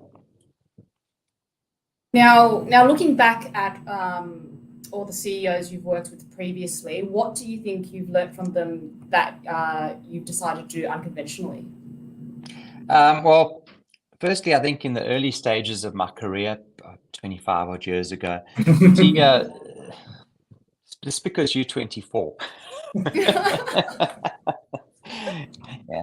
Anyway, again, okay. So early stages of my career, most of the leaders were quite rigid, formal, and they fitted a certain mold. Although even when you got down to brass tacks with them and you'd had a few drinks, a lot of them, they weren't really being true to themselves. So I think a lot of them always felt like they had this image that they had to portray in people's minds, which is really difficult. It's very difficult to have connections, I said before, if you've got to effectively be this mold, which isn't really you. So first thing I realized was, well, I mean, I'm a gay man, which obviously made it a bit different in the world of corporate investment banking. I remember coming it was Monday morning, and they were all talking about how they went to their farms and they went hunting and fishing. I was still in the closet then. I just thought to myself, imagine what they knew what I do. So it was substation Soho on Friday night, GAY camp attack on Saturday night. they would have thought, whoa. So what over time I realized that the only way I'm actually going to be happy is if I can just come out as a gay man. So I was tired of hiding it. I was looking for a new role to move out of investment banking, and I thought the next role I have, I'm going to be pretty clear as to my sexuality, so I never have to effectively have that burden. And I went for all the interviews, got the role, and the last part of the interview, I said to the CEO I'd be working with, I said, well, I'm gay, does it matter? He said, well, I'm Jewish and I'm married, does that matter to you? So straight away, it was just like this weight that had just come off my shoulders. So what what I learned from that is any organization which I lead, I want people to bring their whole selves to work. And we mustn't just tolerate, I hate the word just tolerate diversity and tolerate difference. We need to embrace difference. I often say to people, so why do you travel? You travel because you want to learn new things, you want to learn new cultures, you want to learn how different people operate, and different people work. So that's exactly what you try and achieve in an organization, is to learn from each other. And the ideation that comes out of that is actually exceptional, because a lot of us, or all of us, are a product of our backgrounds. Absolutely. I really love the words embracing different rather than just tolerating different. I think that's something that should hopefully stick to a lot of people. And I guess speaking on that, what do you think has been one of the most unconventional things that you've done yourself as a CEO that helped break you from the pack? Other than walking around the office on a Friday. Our favorite times, during Pride, say, playing I Will Survive. No.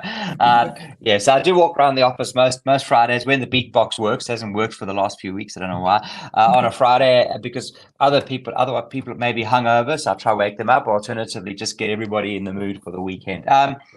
So one of the unconventional things we did as a team, and I think I led it, was really to make sure that we didn't just survive, but we thrived during COVID. Now, COVID was very interesting for all of us, very challenging, but at the same time created some really amazing silver linings. So the first one is, effectively, there was no wrong.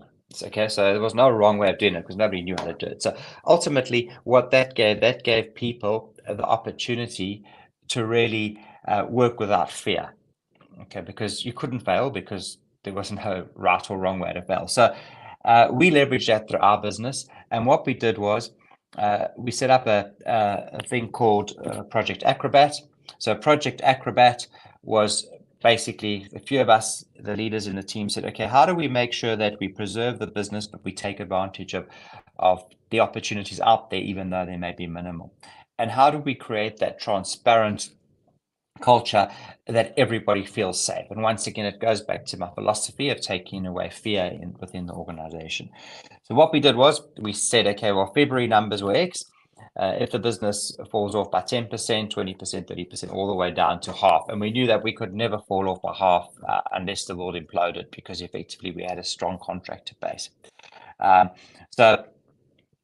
Then we said, okay, based on that, let's put a plan in place. So 10% down, 20, etc., etc. Each scenario, we mapped it out and we said, well, senior management take 20% of their salary as a knock, next tier down 30%, etc. Anyone under 100, even in scenario 5, wouldn't lose anything under 100K. The sales consultants, because those are the people doing the heavy lifting, wouldn't take a reduction in salary. And their commission would be intact. And then basically the way it worked was when we got to 50% down, I wouldn't be getting a salary, but that's fine. So we then built this out, and then we said, based on this, provided you live the values, we've taken away all your day-to-day targets, provided you live the values, you work as a team, ultimately we'll guarantee everybody's roles. Now that was pretty much contrary to what everybody else in our sector was doing. They were going, okay, well, we don't know what's going to happen. Let's just cut 30% of our team. So we actually hired people during COVID, because that gave us the opportunity to find some of the most amazing people. So that was just contrary to everything, unconventional in the way it was done. It was some people may say it's a risky strategy, but if you know what you're doing and you had all your ducks in a row, it was actually focusing on the long term instead of focusing on the short term. And it worked very well. So coming out off the back of that, the EBITDA of the business has doubled since COVID. And that was really because I think a lot of it was the way we handled. And one of the key things that we have in the business that was founded on was our one team philosophy, where ultimately whatever decision we make, and remember, we are one team, and the decision must be in the best interest of the one team. I mean, Diana, you were there you were with us during COVID. Interesting to get some of your views. Yeah, so going into COVID, everything was so scary. I think just seeing LinkedIn and in the media for all the people that were losing their jobs, the management at Talent was just very transparent. We got to see the plan and how we were as a team together, we were going to come out of it, and we had meetings quite often to tell us the progress and what was happening. And I think we came out of COVID so much stronger. And the core of the team was it was great. It was a really a family feeling. Yeah. Cool. Awesome. Love it. Good. I absolutely think that approach was, an unconventional approach to everything that happened within COVID, where you guys embraced change, and there was also a potential for failure that you guys were willing to take for the wider good of the business, which is awesome to see. But if we look at it past that, how do you think that, I guess, you encourage your team to also embrace change and the potential for failure in their day-to-day workings, Mark? Yeah. So I think the first thing is that we have to make change as the normal and not changing as the negative. So people have always tried to swing it the other way to say, well, the risky thing is change and non-change is the more conservative. It doesn't work like that anymore. Basically, if you don't change, you will die. I mean, it's pretty simple. So the way we work is we go to the core of the issue, and the issue is, why don't people want to accept change?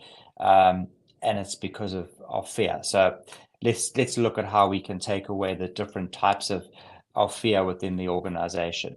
The first type of fear is obviously the fear of not bringing your whole self to work. Okay, well, that's pretty simple. That is the mantra throughout the organization. As we said, let's embrace our differences, because they're actually awesome and makes us who we are. The second one is really around having the philosophy that if we don't try to do things differently, then effectively we're maintaining the status quo. You maintain the status quo, you go backwards.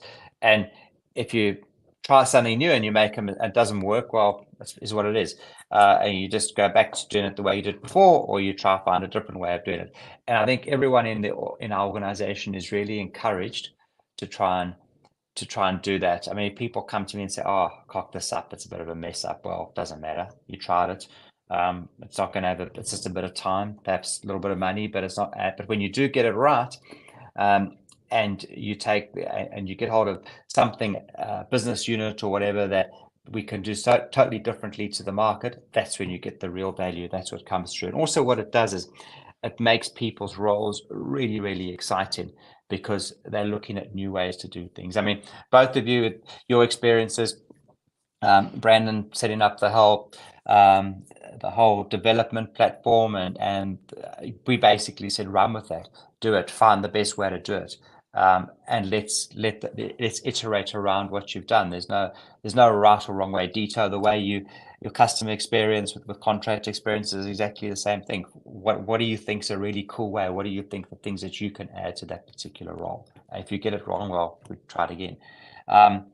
So I think that's, and then the last one is really the biggest fear that people have, and the biggest reason why people have Sunday scaries. So for those of you who don't know what Sunday scaries are when you're thinking on a Sunday evening, I don't really want to come to work. I hate it there. My boss is a dick. And at the same time, I just feel that I get anxious. I don't want to come in on Monday morning.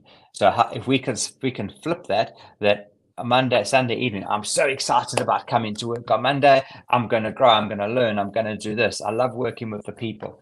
We have a good laugh. We do lots of work. Everybody's performing. If you can swing that straight away, your engagement's going to go up. Ultimately, what that means is that everybody's going to do better financially. The business is going to do better, and ultimately, you can continue doing all the exciting things that you want to do. So, one of the key things there is to make sure that leaders in the business, and actually everyone in the business, comes to work with a vulnerable approach. And by that I mean, if, for example, one of my pets, so I love my pets, one of them died on the weekend, I don't come in and I take it out on my team. I say to my team, listen, I'm feeling great today. I love working with you, the best of what you do. You're fantastic, but I'm just having a bad time. So until leaders, or until everyone can have those conversations, people will misconstrue things. And the result, the biggest form of negativity in any organization or fear, is an erratic manager, where one day your manager loves you and the next day your manager is grumpy with you. You don't know why. You think it's because of you. So take that away, and then work all of those into into the system. And finally, empower people to get things done and try new things. Take a pragmatic approach. Don't rely on pure perfection. It doesn't work in this world anymore. 70% right is perfect, and often with 50% of the information. Because if you don't work at pace, you're going to be left behind. I can say that I've been with Talent for 5 years, and I don't think I've ever experienced a Sunday scary here. I love coming into work, and it's just great. Like, I think, we're very successful in that sense. Now, speaking of successful businesses, they generally have a culture of profitability at all costs, even if this is a detriment to their people and their team. How do you manage this dichotomy and get the best out of your people? Okay, so firstly, high performance is driven by people excited about a vision and a mission. Okay, obviously you've got to have the right offerings, you've got to have the right service lines to roll out to customers, but just as important is the people presenting those offerings. So everybody in the business needs to understand where the business is going, and we are very transparent with that. This is what we're trying to do. This is how we're going to get there. And yeah, it may change. We will pivot the structure every now, the strategy every now and then, and that's just part of the real world. But if people are excited about the vision and the mission, and they feel part of it, ultimately then they can then offer their customers the best level of service. Because ultimately, if you think about any business is effectively 70 to 80% commodity, everybody's doing the same thing, but it's the wrap that differentiates you. And the wrap in our business is how do we make sure that everyone in the organization really make sure that they're delivering the best to customers, but not only in terms of on a transactional basis, but really adding real value. And by real value, we mean often testing customers and pushing them as to whether the decision is right. We've had consultants who've spoken to CIOs, and the CIOs have said, what I'd love is a developer. And they actually said, let's unpack your project a little bit. And it may not be a developer. Maybe you need help with the whole project. It may be a PM. It may be something totally different. And that's the way that we try work. But until people are actually engaged and passionate about their own brand and their own business, it's going to be very hard to do. Then I think the next thing is continuous L&D development, and development not only in hard skills, but development around personal skills as well. And our talent, we believe everybody owns their own career, and it's really up to you to decide what you want your career to be, and we will give you the tools and support to make sure that effectively you are the best that you can be. And then don't tolerate average behavior.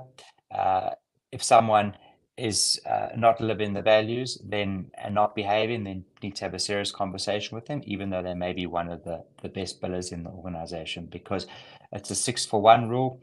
So for every one person who's not living the values or misbehaving or not doing the right thing by the organization, it takes 6 people to counterbalance that. And what we've actually seen in the past at Talent, where a person has been exited for those reasons, the 6 people have all of a sudden moved up to the next level, because that fear of that manager or that individual that's upsetting the apple cart is left. And then the last one I said before is take away fear. Come in with a positive attitude. Now, Mark, flashback to your career blooper reel. I think there are some things that are not for safe for work, so that you won't be able to share. But with the scenes that you can share, what would you cut? And I mean, how would you turn into something that we'd all laugh about? Okay, so if I didn't have any of these, I'd be lying, because everybody's had bloopers. Or secondly, I wouldn't be pushing hard enough. I'd be in a boring role where everything's the same every day. Okay, so that's the first thing, is the more bloopers you've had, the better, provided you've actually, after you've made them, you think, wow, I was an idiot at the time. Okay, so firstly, when I was in private equity, the chairman confidentially spoke to me about resigning from one of his other companies that we invested in. I didn't even know the CEO, but I mistook him, and I sent a letter to the CEO of that company saying that he didn't want to be chairman anymore and he wants to resign. In retrospect, I mean, that was probably the dumbest thing you can do. So it was a bad one. Secondly, some of you will probably remember people at Talent getting upset with the DJ at one of the conferences because he wouldn't play more ABBA. and then saying we're going to fire him, we won't have him back unless he plays more ABBA. That has been a bit of a idea. And then we've all done this numerous times, send in reply all to emails, especially if someone on the email is a disciplinary matter with them. And then probably the worst one, not realizing that one of our service providers was not off a call, the conference call that we were having, and telling the board how hopeless that person was and that we should fire them. So those are just a few. There are many, many more. But yeah, it's all part of building a business and all part of just having fun and embracing who you are at work. Awesome. Thank you so much, Mark. I think we can, I guess, all agree that you've had an incredible journey to date, and we're very glad that you're able to be at the helm here at Talent and working here every day. We can all agree no 2 days are the same, and it's absolutely wonderful to feel your energy in the office when we're in. So thank you so much for that, and thank you so much for wanting to sit down with this interview today. That's all the questions that we had. So we've still got a few minutes, but Eden, if you have... Thanks, Brandon. Thanks, Dana. That was awesome. Well done. I might actually add a question to the mix, if that's all right, Mark, just off the cuff. You know, we've actually been talking quite a lot today, you know, around lived experience, which is really wonderful, and it was so great to hear about, you know, I guess your leadership and the culture of Talent. But we've also talked about, I suppose, marketing and EVP and branding. And I'm curious, with that authentic culture that you have with Talent, how do you get that out to market? How do you make sure that people understand the authenticity of what it's like to work at Talent? Do you have a strategy behind that, or is it more grassroots and employees sharing their stories? We do have an EVP, and we do have effectively the brand, but I think part of the brand message is really around change, innovation, entrepreneurial, doing things differently. And part of it's also around celebrating the things that where we are acknowledged. So, for example, Gallup Top 40 Global Workplaces 4 years in a row would be one of them. But also, I think in the interview process, really not so much focusing on skills, because skills we can train, but more on attitude and really explaining to people the type of culture and the type of organization that Talent is. And then the most important thing is obviously people within the business. You can have the most amazing brand and the most amazing culture in perception. But if people leaving the organization, or if people out at a barbecue talking to their friends, or having a big party at Palms, talking to their friends, saying, "Oh, this is what they promised, but it's actually nothing like it there." And how many times have you heard that? So I think it comes back to really living and delivering on what you promise and being real and authentic. Absolutely. And I might ask one more as well. Like, the comments that came up is just how amazing, and, you know, we're talking about unconventional, I suppose your approach was to COVID and your team members. How are you measuring the ongoing success of that approach? I mean, has that been that investment that you had in your people, is that paying back dividends now? Like, is it because you took such a different approach to most recruitment agencies at the time? How are you measuring the success of that? Yeah. Okay. So I mean, there are lots of ways to do it. The one way is obviously on the numbers. I mean, the EBITDA from the start of COVID to now has grown about 2.5 times. So revenue has grown significantly as well.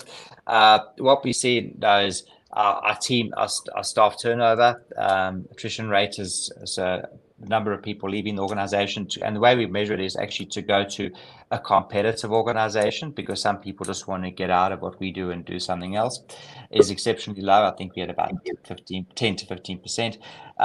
But probably the most important thing is we really focused on engagement surveys, and we had Gallup for 4 years, and it was exceptional results. But also the other things as well, which we look at, for example, people's time off work, for mental health things. So all of those sort of data points we do have a look at, just to get a trend. And I think across all of them, we are world class. And I think that's really, to me, probably the most important thing, is because people are really, really engaged. And also just when you walk around the office, like often people come into office and this looks like such a vibe here. It looks like so much fun. And that's what we've got to create. We've got to create that sense of, yeah, I'm going to work hard, I'm going to do my best, but at the same time, I actually want to be there and I want to have fun, which is really important. Yeah, absolutely. And I've had, friends and previous colleagues join Talent, and I've really seen them shine since they've started that journey with Talent International. I've seen them be very, very successful and be their authentic selves and bring their authentic selves to work. So I think it's a true testament not only to the leadership, but to every single one of the people that work with you. I think is absolutely wonderful. So thank you so much for joining. I think the other thing I'll add in there is from a client perspective as well, where I have chosen to work with Talent in internal roles where I've looked for recruitment agencies, and I want to work with recruiters that are happy in their work, and I want to work with recruiters that have a really great culture, because they're going to, I suppose in the way they work, they're going to find me the right people that are also going to complement the culture that I'm working in. So I think that it pays back from a client perspective as well. When you see an organization with happy recruiters, it's so important. So Mark, as I said, we were honored to have you join us today. I really appreciate you taking the time out. And Brendan and Diana, testament to not being scared of your CEO as well. Amazing work. I'm scared of them. No, Eden, that was fantastic. And I think it's an amazing platform that you set up here. Because I think with the all these topics, which are sometimes a bit sensitive, I think it's really good to have a platform that people can actually become more familiar with them and understand exactly that these topics, if you do them right, can really have a huge impact, positive impact on the business results, yes, firstly, but also just the people in the organization actually feel included. Absolutely. Thank you once again. I can't wait to catch up with you all again soon, and have an amazing rest of your day. Thank you. Thanks, Brandon. Thank you. Thanks, everyone. Okay, well, I cannot believe we are now down to our last session for day one. And it's I wanted to end the day today with another case study. I think it's really important to hear from our peers some of the wonderful work that is really happening in the market, and to be inspired. And hopefully we can walk away and we've all learned something amazing today. And we'll end with this fabulous case study from Vicinity Centres. So this one is moving beyond BAU to focus on talent data, candidate care, and hiring manager experience. And I'm joined by Julian Doherty, who will be leading the panel from Yellow Folder. Welcome, Julian. Hello, everyone. Hello. We have Mia Baldock from Vicinity Centres. Hello, Mia. Great to see you. Hi. And Raj is on his way. Sorry, we have technical difficulties, so he'll be joining me off my mobile here, but he'll be here in a minute or two. Oh, wonderful. Well, I'll jump out, and I will make sure that Raj is let in beautifully and seamlessly once he's ready. But I'll jump out now, and I'll hand over to Julian to kick off. Thank you so much. Thanks, Eden. As you said, our session today is about how talent teams and their partners move beyond business as usual to focus on market insights, candidate care, and hiring manager experience. Hey, Raj. Hi. Before we start, on behalf of the panel, I'd like to give a big shout out to Eden for all the amazing work he does through Rubberband. This community is so awesome, and it's a wonderful support to everyone working in what is a very challenging industry. So well done, Eden. Thank you for the opportunity to be part of Bounce 3, and of course, hope everyone's enjoyed day one, which we're now concluding for Panel Van. Some introductions first. Mia, do you want to just tell us about your career journey and about yourself? Yeah, of course. Thanks, Julian. So I started out in TA, was my first role in agency supporting an IT recruitment team. And from there, realised I wanted to progress and moved into a consulting role. I did realise that sales wasn't for me in recruitment. So I moved into an internal RPO model with Origin Energy, and then with Medibank and Energy Australia, at which point I kind of switched industries and moved into property, which has led me to where I am today at Vicinity Centres. I started out as a team member, and from my role there, I've sort of developed up and built some skills in leading the team. No, awesome. And Raj, a bit about yourself. Yeah, sure. So very much started my life as a consultant back in the day, and really moved into that leadership consulting space about 4 or 5 years ago, and moved with Vicinity about a year or so ago, and look after the team from talent all the way through to learning and development and organizational development and DIBS. So new to the property space, but very much learning as we go. Awesome. And just really briefly about me, I lead the Yellow Folder research business, and I've done so for the last 10 years. We're a team of talent advisors and researchers who work on proactive sourcing, succession planning, market insights, which we'll cover today, and remuneration projects.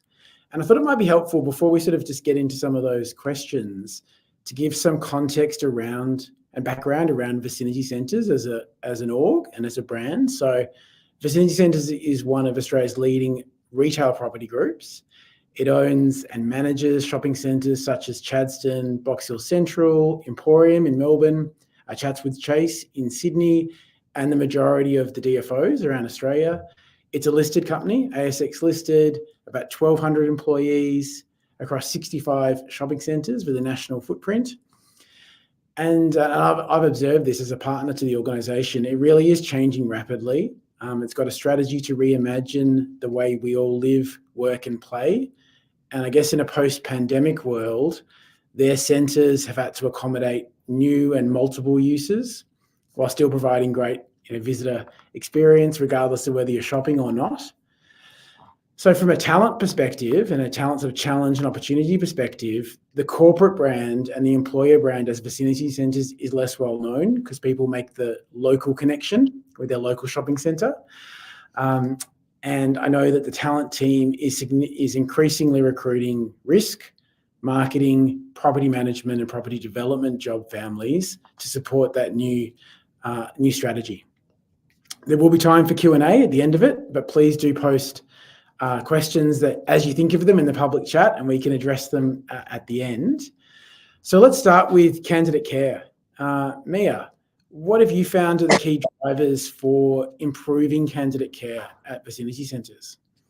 I think it all comes down to brand and reputation, Julian. So if we think about a negative experience that we may have had with a brand or, a retailer or a restaurant or a cafe, you're going to share that experience with everyone you know. And then sort of conversely, if you're having a great experience with a brand, you're going to share and recommend that in the same way. So I guess we see candidates as our customers, and most of them would also shop in our centres at some point in their life. I think that a negative experience in a recruitment process can really tarnish our brand, both as an employer and obviously as an organisation. As you said earlier, we are in the business of creating great experience. So our goal is to provide a really positive and consistent one across all of our interactions with our customers. And if you think about sort of the reach of our business nationally and all our locations, as well as the industry. So another point is around ensuring that our process is fair and equitable for all. And I know that we're sort of going to delve into that in a little bit more detail, so I won't go too deep there. But yeah, we will try and make that fair and make adjustments for those where relevant. And we also want those customers those candidates, who are unsuccessful in a recruitment process to return or to come back and still want to work for us despite being unsuccessful. So that really then plays into how we might pipeline or talent pool where it makes sense for both parties. And our TA team do that through numerous ways. So we use our database, which is Workday, and also LinkedIn projects, which I'm sure a lot of people are familiar with.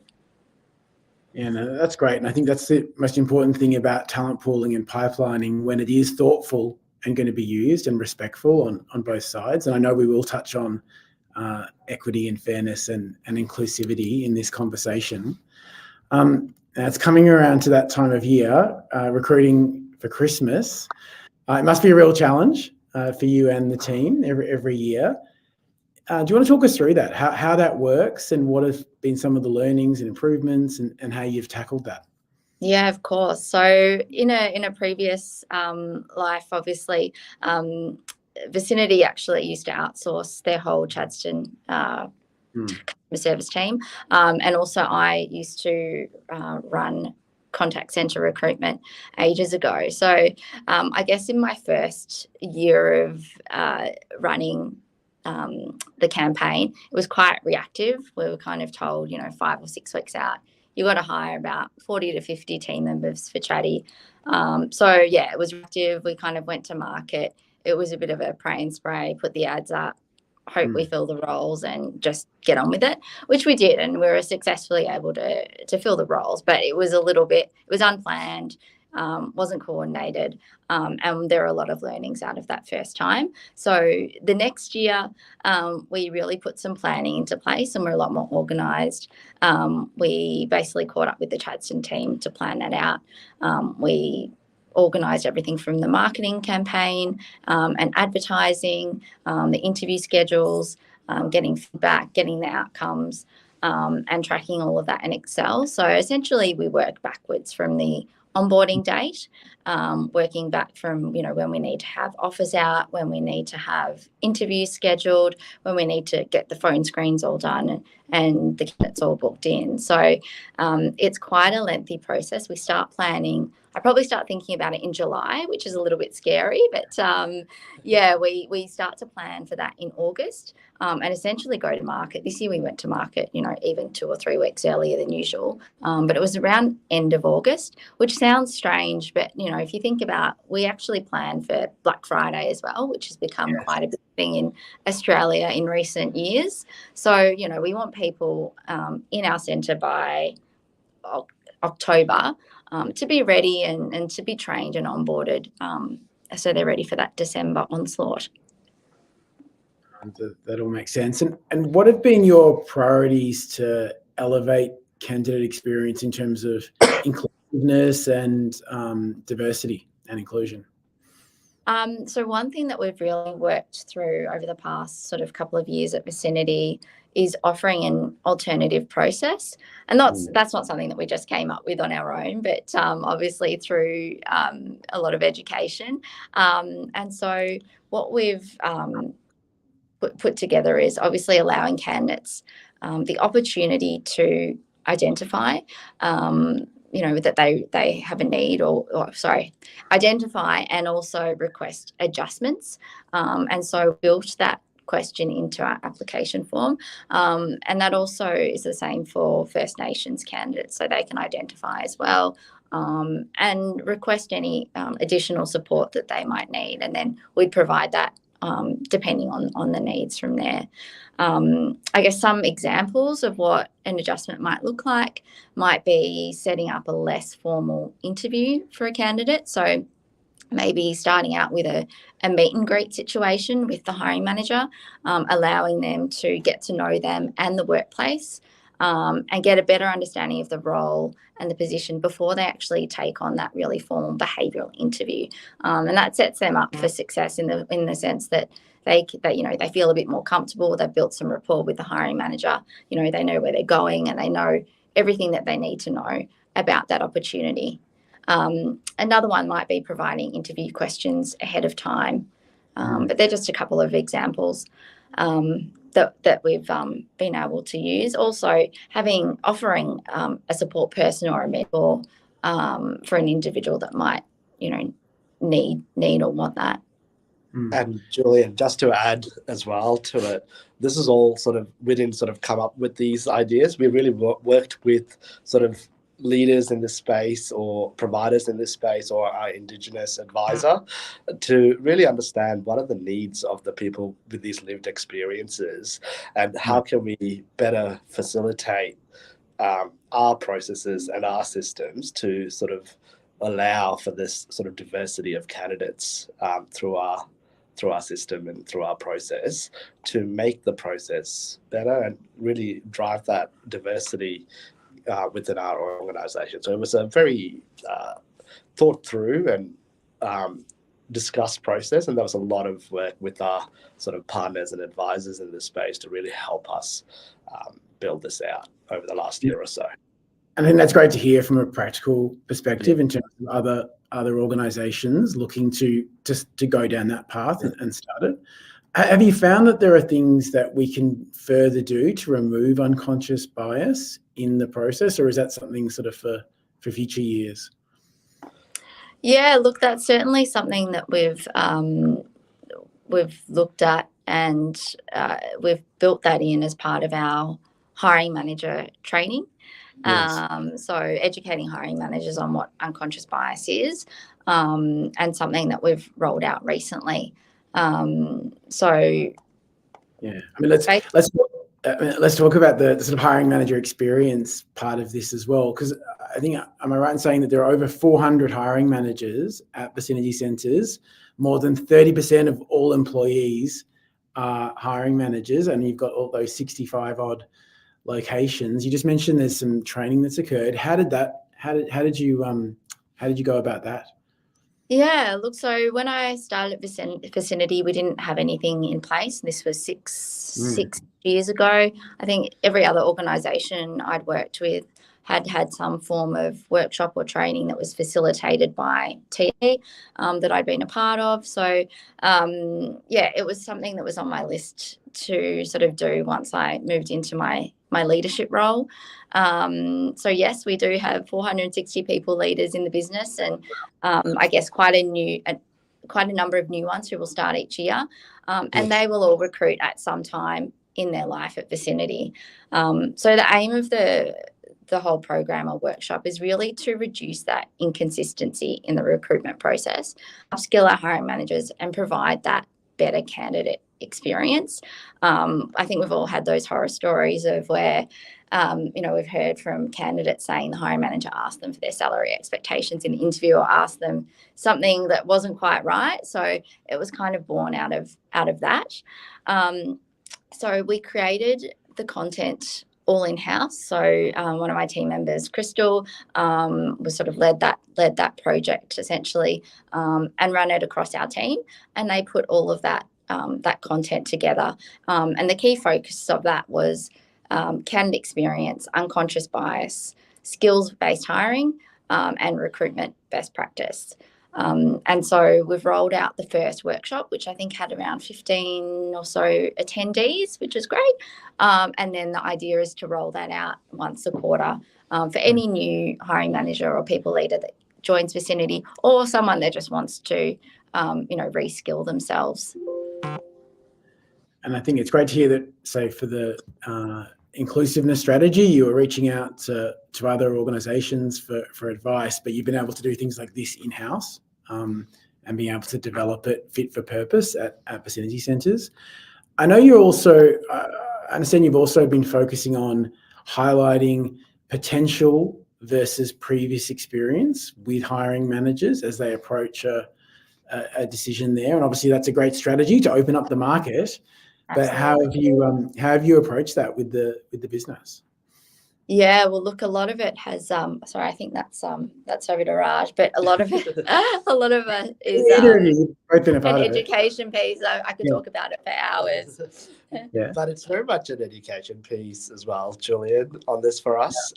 It's around opening their minds to this concept of skills-based hiring and looking at rather than the functional experience. We've historically been very much focused around that, deep functional experience, and you're sort of moving into that cycle. And so trying to elevate that, and we've really done that through internal placements or internal moves to just start to show to the broader business the opportunity that exists around skills-based hiring and the opportunity that sits. There's a lot of resistance when we started this sort of conversation about 12 months ago, but what we've really focused on is moving individuals from different parts of our teams into different roles, into different leadership roles, to show the broader business that this approach has, and it was a little bit less risky, I guess, because it's known quantity. Like the individual candidates who are internal are much more known to us. So once people start seeing the value and the sustainability of those individuals in these leadership roles or in these roles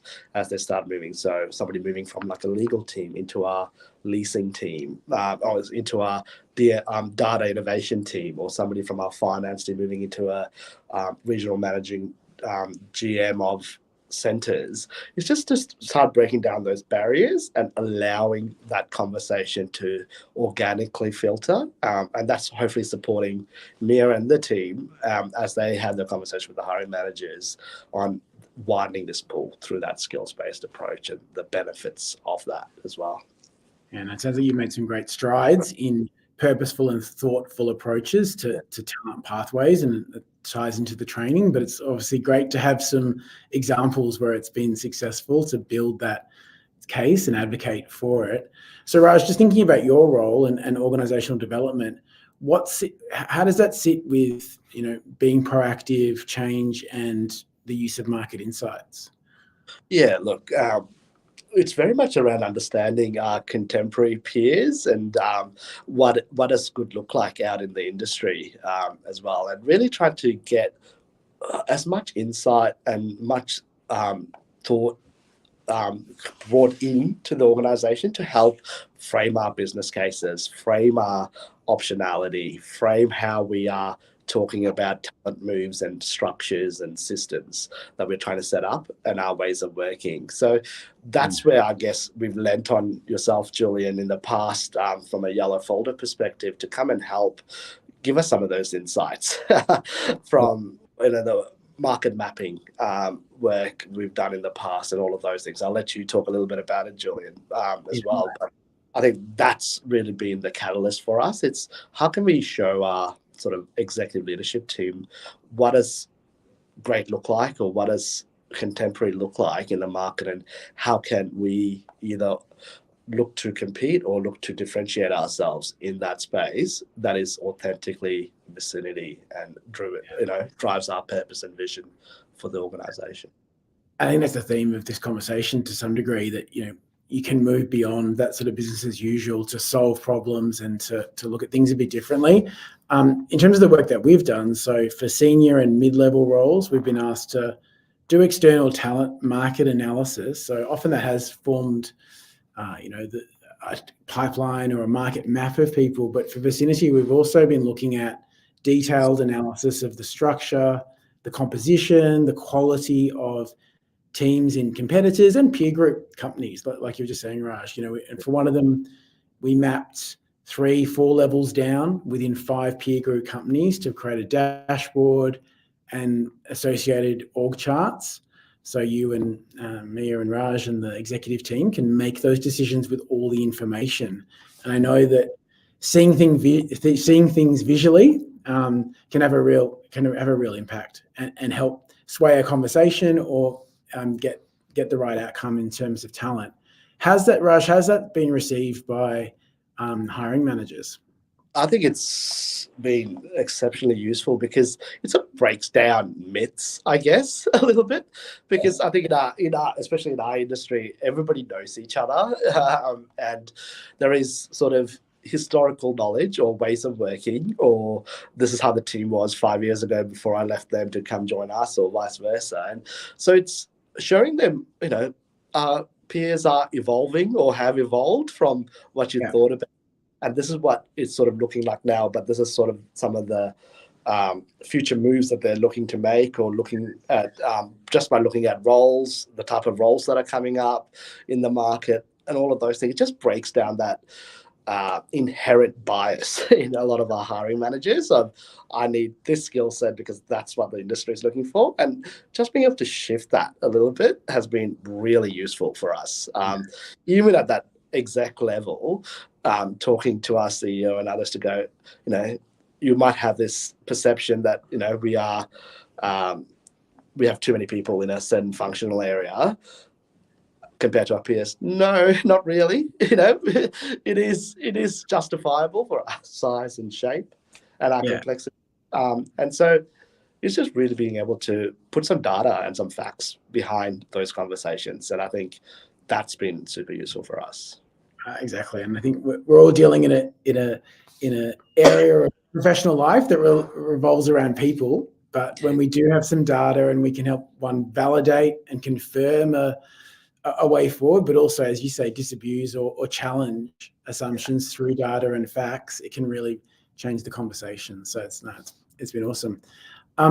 As someone who's not worked in internal talent teams, I've always wondered about this. This one's probably for you, Mia. But how is sort of these non-business as usual projects and work and improvements that you've been able to take on? How do you work on allocate that against competing priorities in terms of ongoing recruitment needs? Yeah, of course. It's all aligned to our overall business goals. So obviously the strategy gets set at the CEO level, and then obviously cascades down to our ELT member, Tanya, and then down to us. But really, they're really goal-oriented. And then obviously we carve that time out. Like, it's just as important to have that time with BAU as it is with the project work, because otherwise we won't move the dial or move forward at all. So we have set those into our performance reviews, that these are the goals we're going to achieve this year, and we make them realistic. We have an understanding that obviously BAU is part of our role every day. But yeah, there is certainly a big focus on continuous improvement.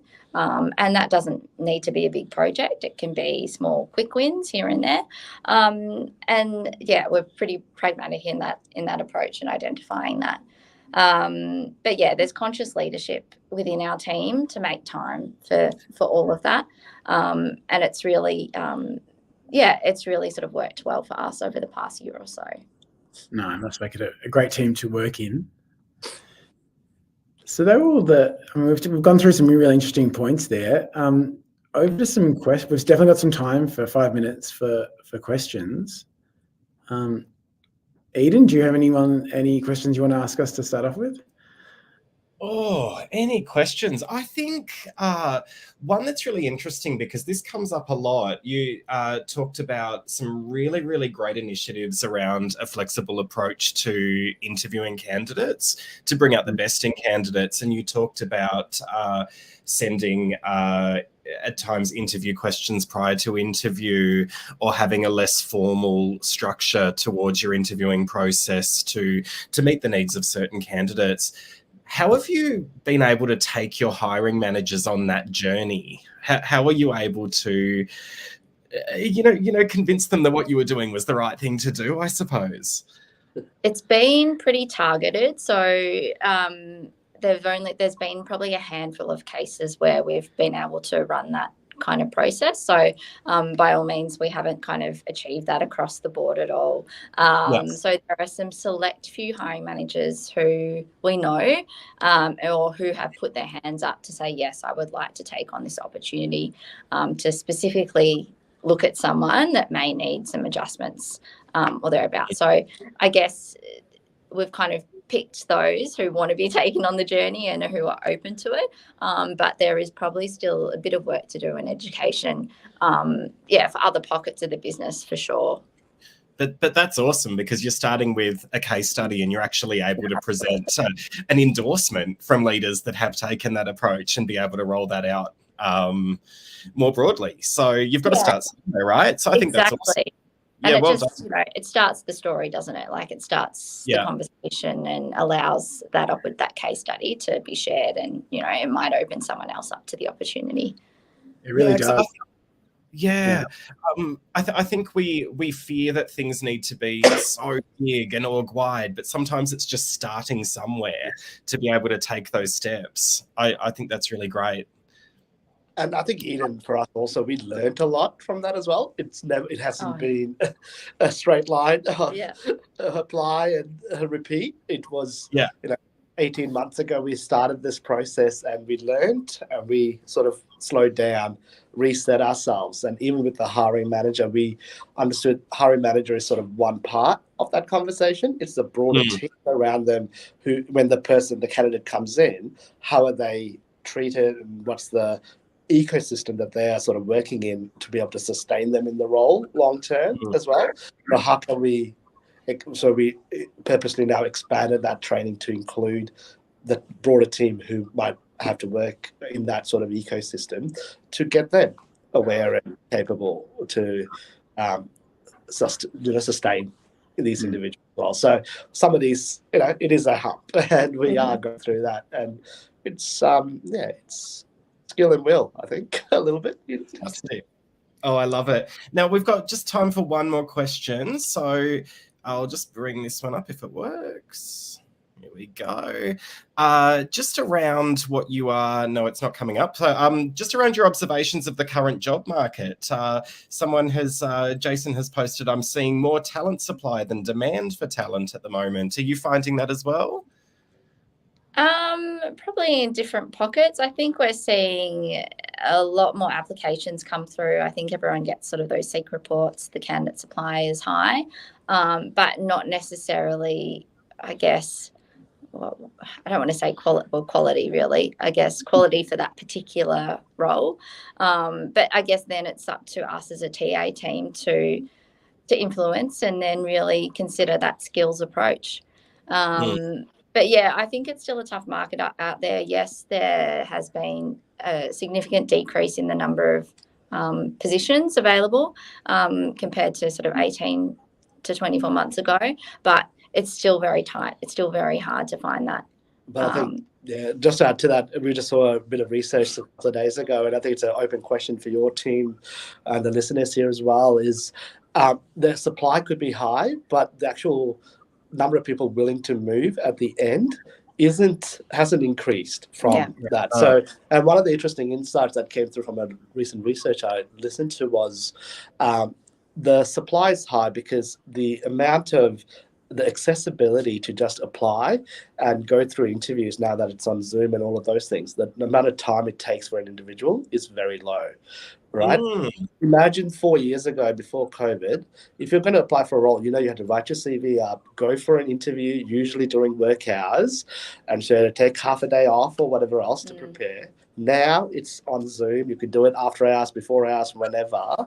And so the amount of time you're investing in those first, second, third round interviews is very low. So it feels like the supply might be high, but the actual, when it comes to the end to people making that decision to move, that's not there for that conversion rate. So I would ask everybody to look at we look at our turnover rate. It hasn't changed markedly in 2 or 3 years, right? So, and I'm assuming that's the case for a lot of other industries as well. So I think the supply at that front end is high, but that actual conversion at the back end, not as much. So that's where it creates that tightness. So it's just something to think through. So interesting.